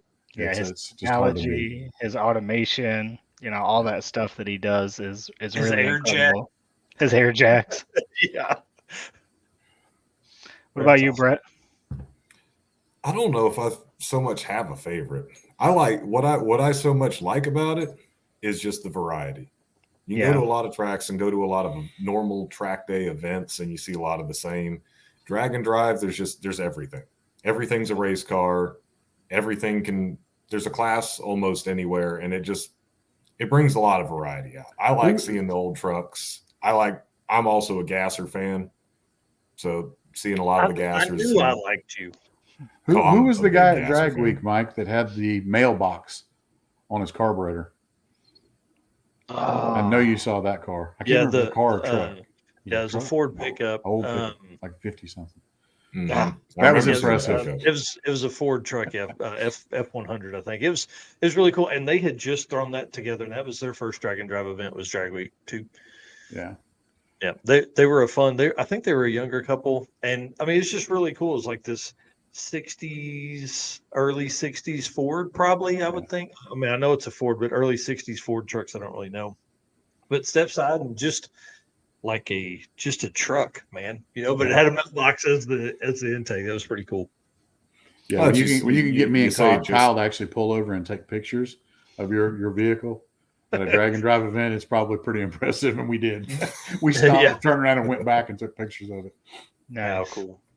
What about route stops? What are some of your favorite route stops that you've been on? CPR Racing is cool on Street-N-Yeet. It's a real old school speed shop that happens to be less than a mile from my business. Nice. That's where we're having the taco truck and the axe throwing contest, and like I said, it's going to be in their parking lot for Street-N-Yeet, but it's a real old school speed shop. You can go in there. There's one entire wall is parts for sale used that people bring in there and drop off and stick a Post-it note on it, and or you can go up to the counter and tell them you want a brand new Holly Dominator, and they probably got one in the back. Nice. Wow. It's a pretty big place. They've got hundreds and hundreds of gallons of race fuel and nitrous, and God knows how many sets of tires they have. You need a new set of weld wheels. They probably got them in stock. But they've been there for 20 plus years. But no, they've been on probably 30 years. They've been there. Wow. The guy who owns it, you don't see. Yeah. He runs a X275 car. That he campaigns out of there, and he's all the way back. I think the first time I ever saw Charlie he was on Pink's way back in the day with Rich Christensen and him and his wife. Yeah. But it's a pretty cool stop. Like I said, they for Drag Week, or not Drag Week, for Street-N-Yeet last year. I think we probably gave them their biggest sales day they've ever had in one single day. Oh, I bet. I think Jesse Fox went live from there and then ended up having to buy parts in there to get his car finished or get his car running again to get back on the road. But I think that's a pretty cool stop. Yeah, cool. Red Hat Scotty here says not an official route stop, but Bret, Tab, and I climbing a mountainside for Cactus. Yeah, we made a brake safety check stop for Scotty on the way down the hill. In the final run, I think we're coming back into Pueblo on the final day of 2.0 this year. Pulled over, and of course there happened to be a small cactus there, so I was like, I'm bringing me home a friend. And then everybody had to. Nice. That's pretty cool. So do you have any favorite route stop that you've been on at any of your events, Bret? I like a lot of the Americana stuff, a lot of the history, anything along there really. I'm really also actually enjoying getting to go out Midwest and even out to the Rockies this year, because it's just a whole lot of area I've never spent any time in. So it's getting me out there. I get to explore an area, meet people, see things I've never seen or just seen on TV. And I grew up traveling, but that was all West Coast, and slightly into the west side of the Rockies, but never in the middle of the country. And now I live, I've been East Coast for over 20 years now, so. It's all in this area. Well, and one of the great things about drag and drive stuff is it really forces you to slow down and take a chance to drive that 2-lane, and you have a reason to. It's not like, how fast can we get to this next spot? Oh my gosh, we got to get on vacation. But for like you guys, like you literally have to you're towing your truck or you're driving your truck out there to these locations. So, you're crossing parts of the country that you would typically fly over. And that's another reason I like drag and drive events, because I feel like it's giving racers a lot of reason to visit new tracks. We talked earlier about me making a list of tracks that I visited this year. And I mean, at this point, I'm probably well into the 30s of different tracks that I've visited because of drag and drive racing, and because of the Summit Racing Midwest Drag Race Series. Like all those events that you go to, one, helps the tracks, but then two, it helps you, like you get to see parts of the country you've never seen and meet people that you'd never meet, and eat in restaurants you'd never eat at, So I just can't recommend it enough because it's so awesome. Well, what about like route drives or something like that you guys really enjoyed from this last year or even 2022? I can tell you one I didn't enjoy. For Drag Week, leaving Rockingham, heading to Bristol, sitting in traffic through Charlotte for 3 hours, and then driving up to what was the gorge we drove up? We drove up the side of the mountain in the middle of the night. Linville Gorge. Yeah. Up into the mountains. I didn't like that one just because everything was heat soaked by the time we got through Charlotte. I also broke my trailer tongue out in the middle of nowhere and had to call a mobile welder because I didn't bring a welder. I had to weld my tongue back together and overheated my transmission going up the mountain and had to stop several times. And it was one of those kind of things. I just got a little aggravated with that because I wasn't prepared for it, which I guess is my own short-sightedness. I don't know how you'd prepare for that. And while being at the top was gorgeous, I can imagine as they're running through Google Maps looking at that route, it made a lot of sense. Oh, we'll give these people a lot of this opportunity to do this. But what they didn't think of was the guys like you that were going to race it at, they were going to race, or they had an issue on the road or something like that, and they're going to be making this trip in the dark. And dark, like no road lights, probably any time after dark, you would have had very little cars coming the other direction. So you'd have even had no, headlights. It was up around midnight, I think, when we got to the top of the mountain. Yeah. Wow. And I think that should have been one of those, hey guys, be prepared. We're going to heat soak everything you have going through Charlotte for 3 hours in rush hour. And then you're going to drive up 3,000 feet of elevation. And when you think you're at the top, when you leave the checkpoint, you're going to go up another 800 feet. Yeah. So, it was twisty and windy, and it was dark. It was a struggle. Yep. Yeah. And I think a lot of people struggle with that. And then on top of that, it was also the one leg of the trip where there was, for people like me who are on E85, there was no E85 available. So we carried a ton of fuel. I bet my trailer weighed 1,200 pounds at that point because we had so much fuel in it. So that didn't help either, trying to go up all that elevation of switchbacks. It's almost kind of like I felt like there maybe should have been a little bit of a heads up. Hey, this is coming on this leg. Yeah. But then, I see people like Bret go out and go in the Rockies. And I'm like, this was chump change. We went up 3,000 feet. They're going up 12,000 or something. Listen, I didn't want to discount it. I didn't want to discount it. But when we got to the top and everybody was bitching, I was like, those dudes at Rocky Mountain Race Week are like Vandermeer's 5,800. Yeah, but prepared. They're prepared for that too. You're going to do that. We didn't have a clue we were going to do that.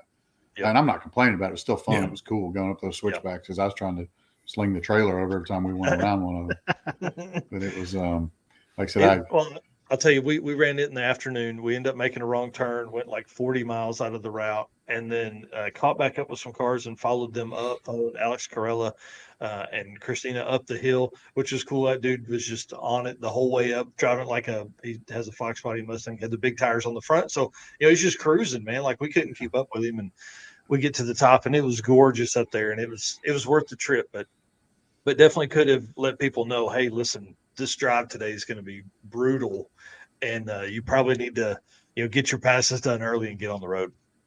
Yeah, I think it took us, I don't remember how many hours it took us. It wasn't the longest drive. Yeah. We turned the last day into the longest drive. I think that 2.5 hour, 3 hour drive ended up taking us about 8 or 9 hours, but we had unforeseen circumstances. Well, and one other thing that reminds me of is Do you guys book hotel rooms before you leave, or do you do it on the road? We do it before we leave, and we just try to get a hotel close to the track. Yep. So then you and sometimes that works out great. Sometimes you end up driving a lot farther because if you don't know the route, you don't know which side you're coming in from, and you get to one of these bigger cities like Orlando or Gainesville can be horrible because you can come in from a different direction than you think and still be 60 miles from your hotel when you get into town or something. The other side of town is an hour plus away. Yeah. Yeah. And Tab and I skipped out on showers because they were almost an hour and a half away just to the hotel and back. I'm like, we'll find others because it's 3 hours a round trip. That's sleep. Yeah. And that's happened to us more than once. And you think you're almost there, and then Kyle's sitting over there and goes, "Yeah, we got another 65 miles to the hotel," and you're like, "Damn it." This Kirky's just getting real comfortable at this point, Yep. There's a lot of strategy that goes into this that people don't think of. Like, is it better to, like Jonathan Stonecipher taught me a long time ago, don't even worry about booking hotels. We typically had done that in the past and had a struggle where we were, he broke down. We drove almost 600 miles to make the loop to get his truck and trailer and back. And so by the time we got back, they had already given our room away. Didn't know that until we were going to book, till we were checking in.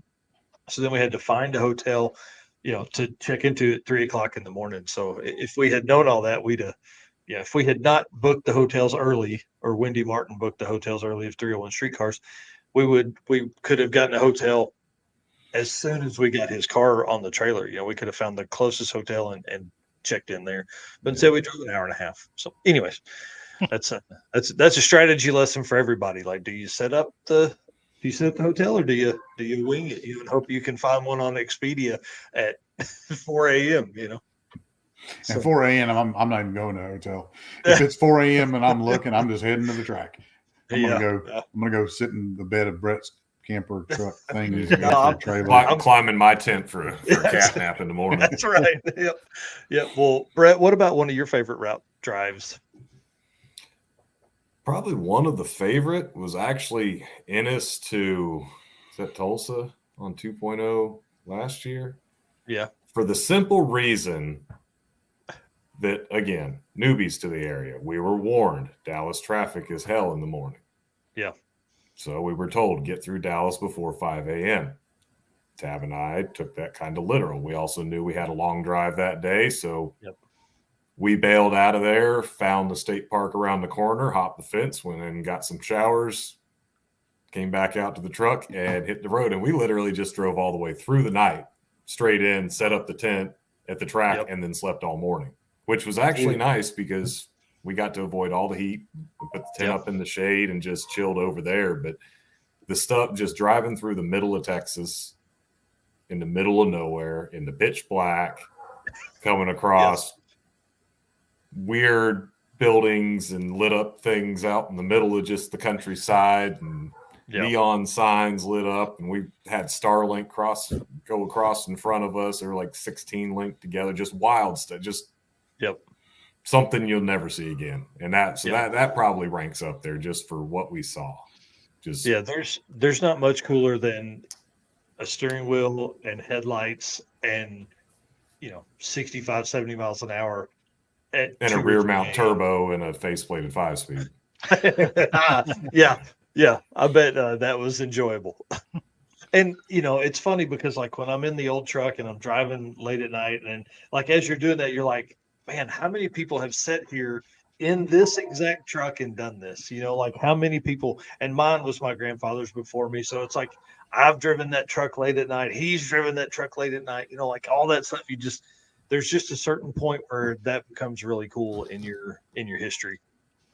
So, well, both my current C10s, the green truck, I'll add the note. Most that go to Street-N-Yeet know that the green truck is sold. It actually lives down in Savannah now, so it's sold. But the copper colored truck and the yellow truck, they're both actually from the same farm in Georgia, which is a friend's family farm. So the copper truck is actually his grandmother's truck, and the yellow truck is his father's truck. They're both sitting on the same farm down there. So and they're both coincidentally 82s as well. Yeah, that's the truck that got sold. So that one's the 73. It's now down in Georgia. But that's also the other truck two that set a record for number of passes at a drag and drive event. Hey, that truck took sixth place in DYO. Yeah, I think at Street-N-Yeet last spring, you made what, about 60 passes? I think it was like 78 or something like that. Holy cow! He would hot lap the thing for 2 straight hours. It wasn't quite that high, but it's a bone stock 350 with headers and a carb and an intake on it and a shift kit in the transmission. It was a daily driver, low rider. It was the backup truck. The thing was trapping 70 miles an hour. It was an interstate on-ramp. Every pass I made, it didn't care. That is hilarious, man. Wow. So I was just going for DYO. I was consistency. And I mean, if I'm not consistent, I'll just run a lot until I get enough time slips to stack them all together. Well, right. And so, let's let that lead us into, what do you think is missing from drag and drive? And I love the new DYO stuff because it allows, like Drag Week has the SME. So they have like a 10-0 class and they race the top 32. But, we're seeing like Sick Week provide like this DYO deal where somebody that's running like a 14-second truck can end up winning the class because of their consistency. So what do you guys think is missing from the sport? A truck class, of course. I'm with Scott on that one. Really, the only too many thing I trucks feel to not have a class for them. Yep, I'll agree. That's everything else. Each event kind of has its own kind of personality and its own kind of feel, and I like that. I like the fact that they're not all the same. That you can kind of get in where you fit in because there's enough events now, and I think. Yep. Not to go on a tangent, but I think too many people don't see it that way, and they see every event should fit them. I'm self-employed and have a lot of time on my hands, and I struggle to try to do the 4 and 5 a year I try to do. So trying to fit into 8 different events, why does it matter? I mean, most people can realistically do 2 a year. Well, and hey, I'll tell you, it's been interesting looking back at the historical stuff because we've seen like, for a long time, you only had one option. That was it. That's all you had was one option. And now there's 33 nationwide and 20 something here in the States. Like there's a lot of opportunity for people to get in. And it's exactly right. We've, a lot of people have always talked about like a standardized set of classes and things like that, but you really don't want to do that because there needs to be we'll never grow and know what we don't have if we don't have new classes.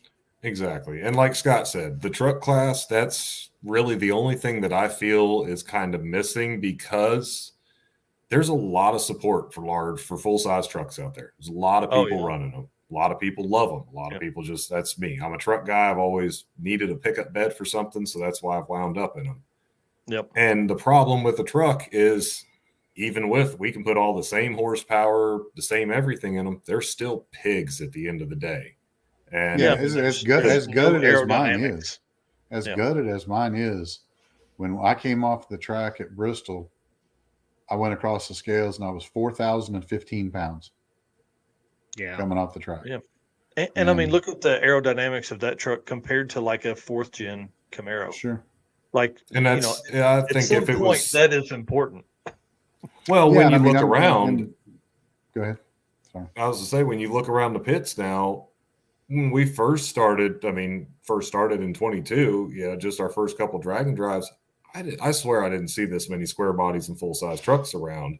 Mm-hmm. And in this short amount of time, they're all over the place. And I feel like what Scott said, there would be a way to make a class maybe split 2 ways for a slower and a faster class. That's it. Mm-hmm. We don't need 5 truck classes. We don't need a bunch. Yeah. Just something to let some heavyweights go play around. And also traction is a little bit different with trucks.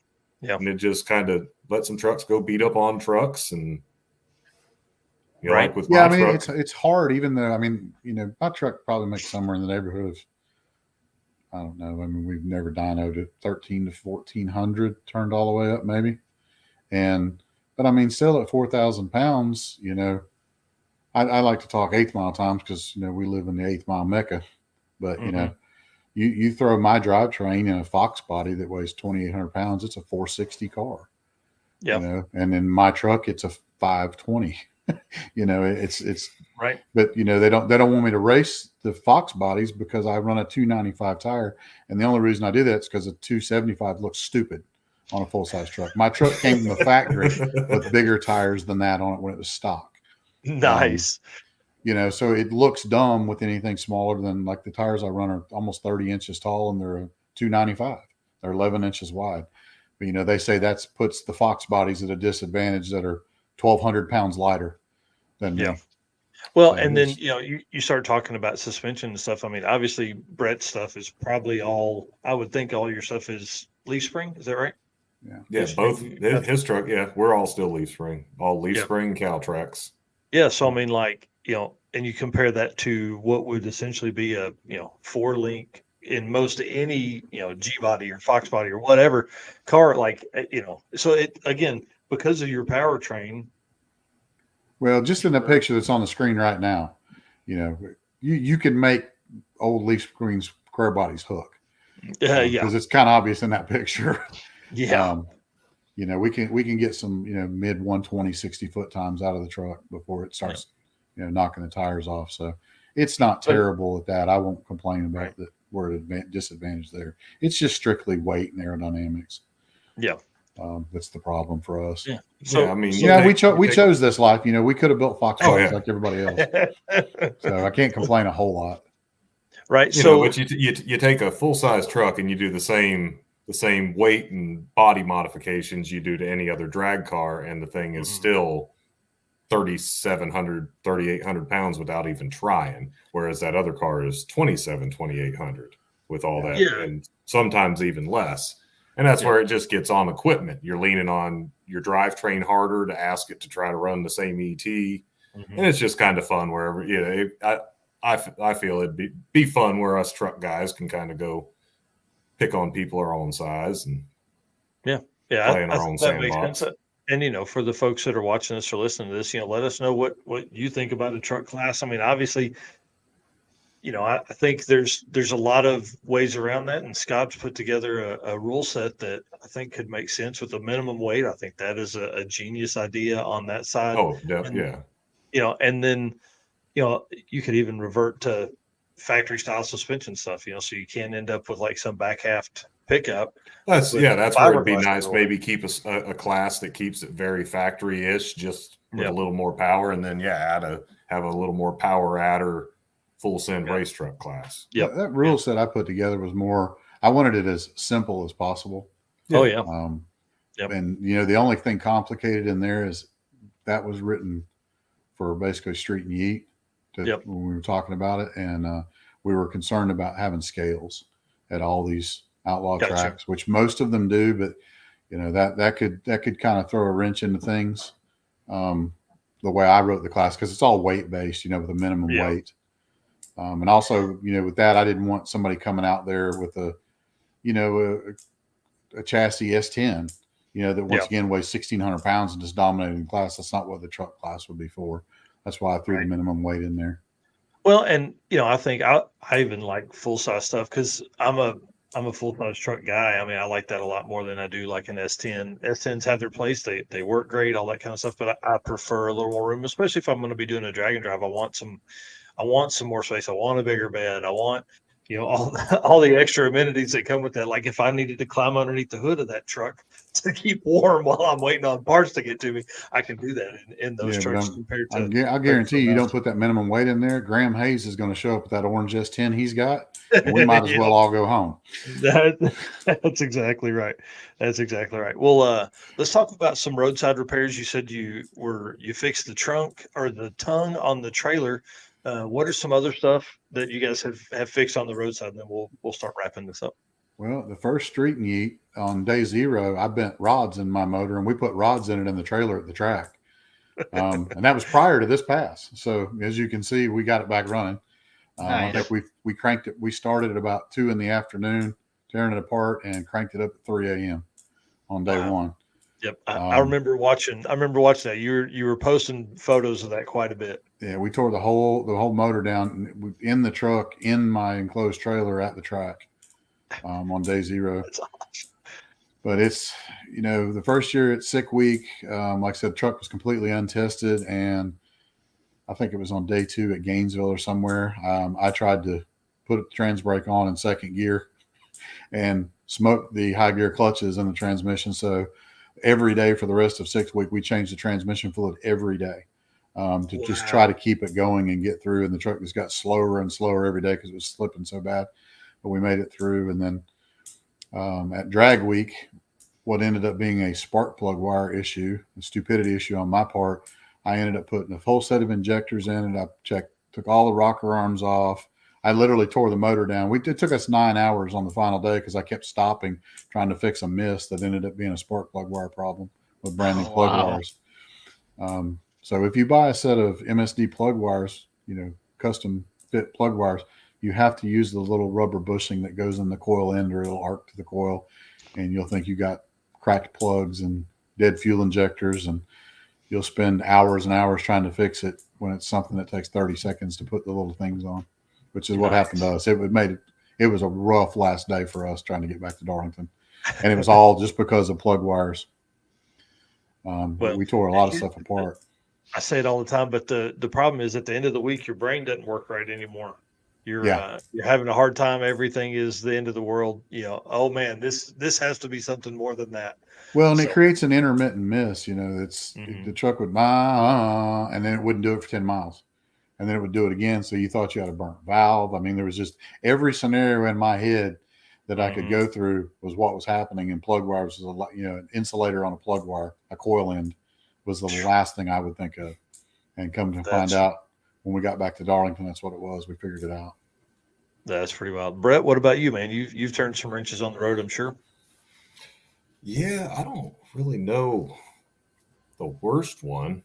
Been involved in some voluntary part swapping of grand levels, but let's see, we had Street-N-Yeet last year. Daniel Bowers blowing the back out of his water pump out in the middle of the woods. The water pump off. We epoxied that back on by the side of the road. Yeah, pulled the water pump off and epoxied the rear cover, LS water pump, truck pump. Got that put back together. We thought he busted his rear end at the track and ended up being an AN fitting on the vent for his fuel tank. We tore that all apart, tore his rear end apart, and found out it was an AN fitting banging the frame. Yeah, I fought some issues on the way out to Rocky Mountain Race Week this year. I made it an hour out of Charleston and had heat soak issues all of a sudden out of nowhere in the rain. And, oh, nice. Yeah, so I had to fight that and then wound up finding out that some of my tuning issues that had never shown their face before, even though I just drove the truck up to drag week prior weekend, showed up once it got about a 3-4 hour heat soak on it down the road in the form of a warped main body on my carburetor. Oh, so wow. So a trip to O'Reilly's for whichever Holly 750 they had sitting on their shelf is what went on my truck. And we drove the whole rest of the way out to Rocky Mountain, did the whole drive and back. There's also some distributor parts replaced in the midst of all that. Yeah, after Tennessee, we were smooth sailing, but it took us 10 hours to knock 2 hours off of our drive, starting our 5,000 mile journey. So, jeez, that's great. Luckily, all the rest of the hours were fine. Right. Well, you ran out of gas on the way to come and see us. I ran out of gas on the way to Darlington on the last day of drag week because I thought the fuel gauge that I fixed, for some reason, it wasn't reading all the way full when I thought it should have. So I still thought it was inaccurate. And I thought I had filled the tank up and found out that there was a venting issue. So the tank was only 3/4 full and the gauge was accurate. So as it said, I was empty and I'm just tooling along down the back highway. You're like, well, it was actually empty. Yeah, I've got a whole other quarter of a tank. I know I do. Nope, you don't. Well, no, it was on empty and I was staring at it on empty, just driving down the road. But that's because I had just fueled up before I left town and the pump clicked off. So I thought I had 20 gallons in it. 20 gallons gets me to Darlington and back real easy. Nice. Apparently 13 doesn't. Yeah. That's right. That's exactly right. Well, guys, I want to say thank you for coming on. Appreciate you spending some time with us here tonight and telling stories. We'll see you. I mean, my plan is next week. Yeah, Yep, my plan next is to leave Tuesday afternoon and drive probably 6 hours to my mom's house in Northeast Arkansas. And then if I can get out earlier or get more driving done, I may drive to Nashville-ish area. And then I'll head on in on Wednesday to again do the live stream from the hotel parking lot or something. Yeah, I'll be at Shady Side camping Wednesday night. Okay. Easy enough. Maybe I'll come to the track. I don't know. I don't know what I'm going to do yet. I've got a tent that connects to my canopy, and it would be nice to have a spot set up for that, but I don't know what the Wi-Fi situation there at the track. Well, just climb in between Bret and Tab in that tent. Just crawl up in there with them. Yeah, I'm not worried about sleeping. I'm more worried about Shady Side. Shady Side, you got no issue with the spot. There's plenty of space. Shady Side's multi-tiered. You can see from above. Shady Side's great for viewing. You'll have zero issue there. Awesome. None whatsoever. I'm trying to think. Wi-Fi is Orangeburg, not you'll have so pretty great. good internet. South Carolina Motorplex. Yeah. Jackson, you will have very little, which is Aiken. Darlington, you will have almost no internet. Yep. Trying to Shady Side's sketchy at best. Yeah, come and go. Maybe I end up at the hotel for the first night, and then we'll go. We'll be from there. However we can get it from there is how we're going to get it. Yeah. So. Too many gingers will start a fire. Yes, there will be no souls left in the area. All right, guys. I'll see you next week, and we'll hang out and we'll do that. Thank you very much for coming on here, and guys. Thank you. It's a great time. It's awesome. Yeah. Yes, it's going to be a lot of fun. We're going to spend a lot of time together next week. You'll be tired of me, I promise. Probably so. Nah, you'll be tired. You'll be tired of us. Yeah. Like I said, we're a lot different when we're not in front of a whole bunch of people. That's funny. All right, guys. We'll see you soon. All right. Thanks. All right. Thank you. See you. Fun, dude. Thanks, Bret. What a good time, man. Those guys are a lot of fun to hang out with for sure. And I appreciate them coming on and spending some time with us tonight, telling stories. That's probably one of the biggest things about drag and drive stuff is like us being able to, allow people to tell their story and to talk about route stops that they've been on and things like that. And hopefully this will reach some new people on, the social media world out there and bring in some more family and friends of theirs and create more drag and drive racers and participants. We're seeing that with the circuit here where racers coming in and they go home and talk about it, like Chuck Jensen. I mean, there are 2 people on the early list that he went back home and talked about it, and then now they're signing up. So nice. It's really going to be a ton of fun. I'm excited about being at Southeast Street-N-Yeet again. Adding tracks to the list of places that I've visited is always a plus, and just anything I can do to help keep tracks open and all that. That's what we want to do. And so we're here for. It's to spread the word of drag and drive, man. I'm telling you, there's nothing better than all of that. Yep. And then getting, like you said, getting the stories, sitting up and parking lot beers and hearing stories. And then we can come on here and tell good stories and let people come on and tell stories. And like you've mentioned before, these are going to be memories down the road that people can look back on. Yep. Well, and providing a little bit of window into what will be history. Just as we collect all of this stuff and as we make these videos and as we do all the posts and the lists and everything like that, like those are real names on those lists. Those are real racers that have really competed in a drag and drive event. That's just the way it is. Hot Rod here on YouTube saying, great show as usual. I totally agree about the route through Charlotte, then the mountain. That was brutal. And it really kind of was. Jesse Fox and I, like I said, made a wrong turn, caught back up at the bottom. So we missed the stop and go traffic of Charlotte, but we ended up driving like 91 miles out of the way. So, I mean, like, at one point we were on the interstate and we had not seen a car, and I call him. I'm like, hey, are we on the route? Because he had the route. He was leading. And so I was like, are we on the route? And he's like, yeah. Well, that part of North Carolina has a Highway 74 that goes in 2 different directions, and we went the wrong direction. So Oh, no. we put it in to go, we were like, hey, well, let's go back and we'll catch up and then we'll run that way. Well, it was more time for us to go back and catch the route and go up than it was to take this huge detour, like up by Winston-Salem. I mean, like we were way out of the way. And so we just put in the first checkpoint, and we're literally at one point running like 91, 92 miles an hour. So just trying to catch back up. We caught a lot of cars and got to the checkpoint before before nightfall, and it was definitely worth it. But just like Scott said, man, that was a hill to climb. So yeah, it was easy in my car, and it was probably pretty easy in Benny, which is the car that Jesse drives. But these race cars, man, there were some folks that struggled on the way up the hill. So, guys, again, I want to say thanks to you guys for watching tonight. Again, we'll be live Saturday morning at 10 a.m. Eastern, which is 9 a.m. mine and Eric's time, and talking about the news. We're going to have a 30-minute episode then that is just going to be a lot of stuff.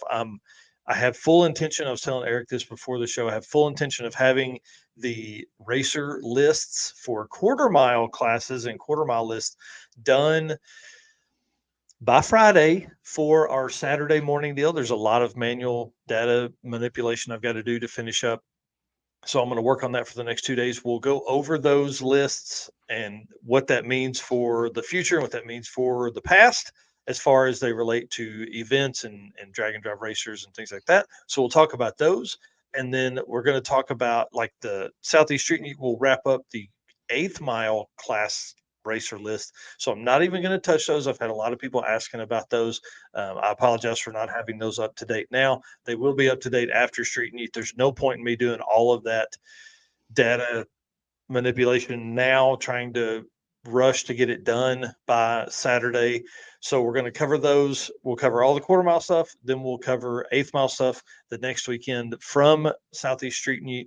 And then my plan is to also put together another video for the Sweet Patina Built for Drag and Drive segment. So should have something of some racers. I've been messaging back and forth with Steve Trance a little bit on some questions and things like that. So I don't know if they will be our feature this week, or if we'll make it something kind of weird. I've got a couple cars in the back of my mind that I really want to feature, that I have a few videos of making passes and things like that. So we'll see what we end up doing. Again, that's the Sweet Patina Built for Drag and Drive segment. Our feature last week was Dustin and Don Cottle in the unlovable Chevy truck. So that's it for us, dude, I think. Yep. Then we wrap up our 30-minute show with the Howard's Cam comedy segment. So have a few memes and share a few laughs before we end the show on Saturday. Yep. So it's going to be a full show. 30 minutes is going to be tough. We went to like 40 something last week. We'll probably end up doing that again this week. And again, that is live and then converted into a podcast that drops on Monday. This podcast, add that to my list, will be live on Friday morning at 10 a.m. if you're watching us there. If you're not following us on the podcast stuff, you need to do that too, because we have some ideas for next year that will be podcast only information that comes out. So there won't be a live stream every time. So it's going to be good. I want to say thanks again for everybody that made comments. I think we've had more than 150, 200 comments tonight, which is a big night for us. So I want to say thanks to Eric for running that all night. Every comment you've seen up here on the screen, he has clicked the button to turn it on and off. So thank you for that. And all right, guys, that's it. We're leaving. Tell them all right. Thanks to sponsors Sweet Patina, Molly, Summit, Racing Junk, and Howard's Cam. We will see you Saturday morning.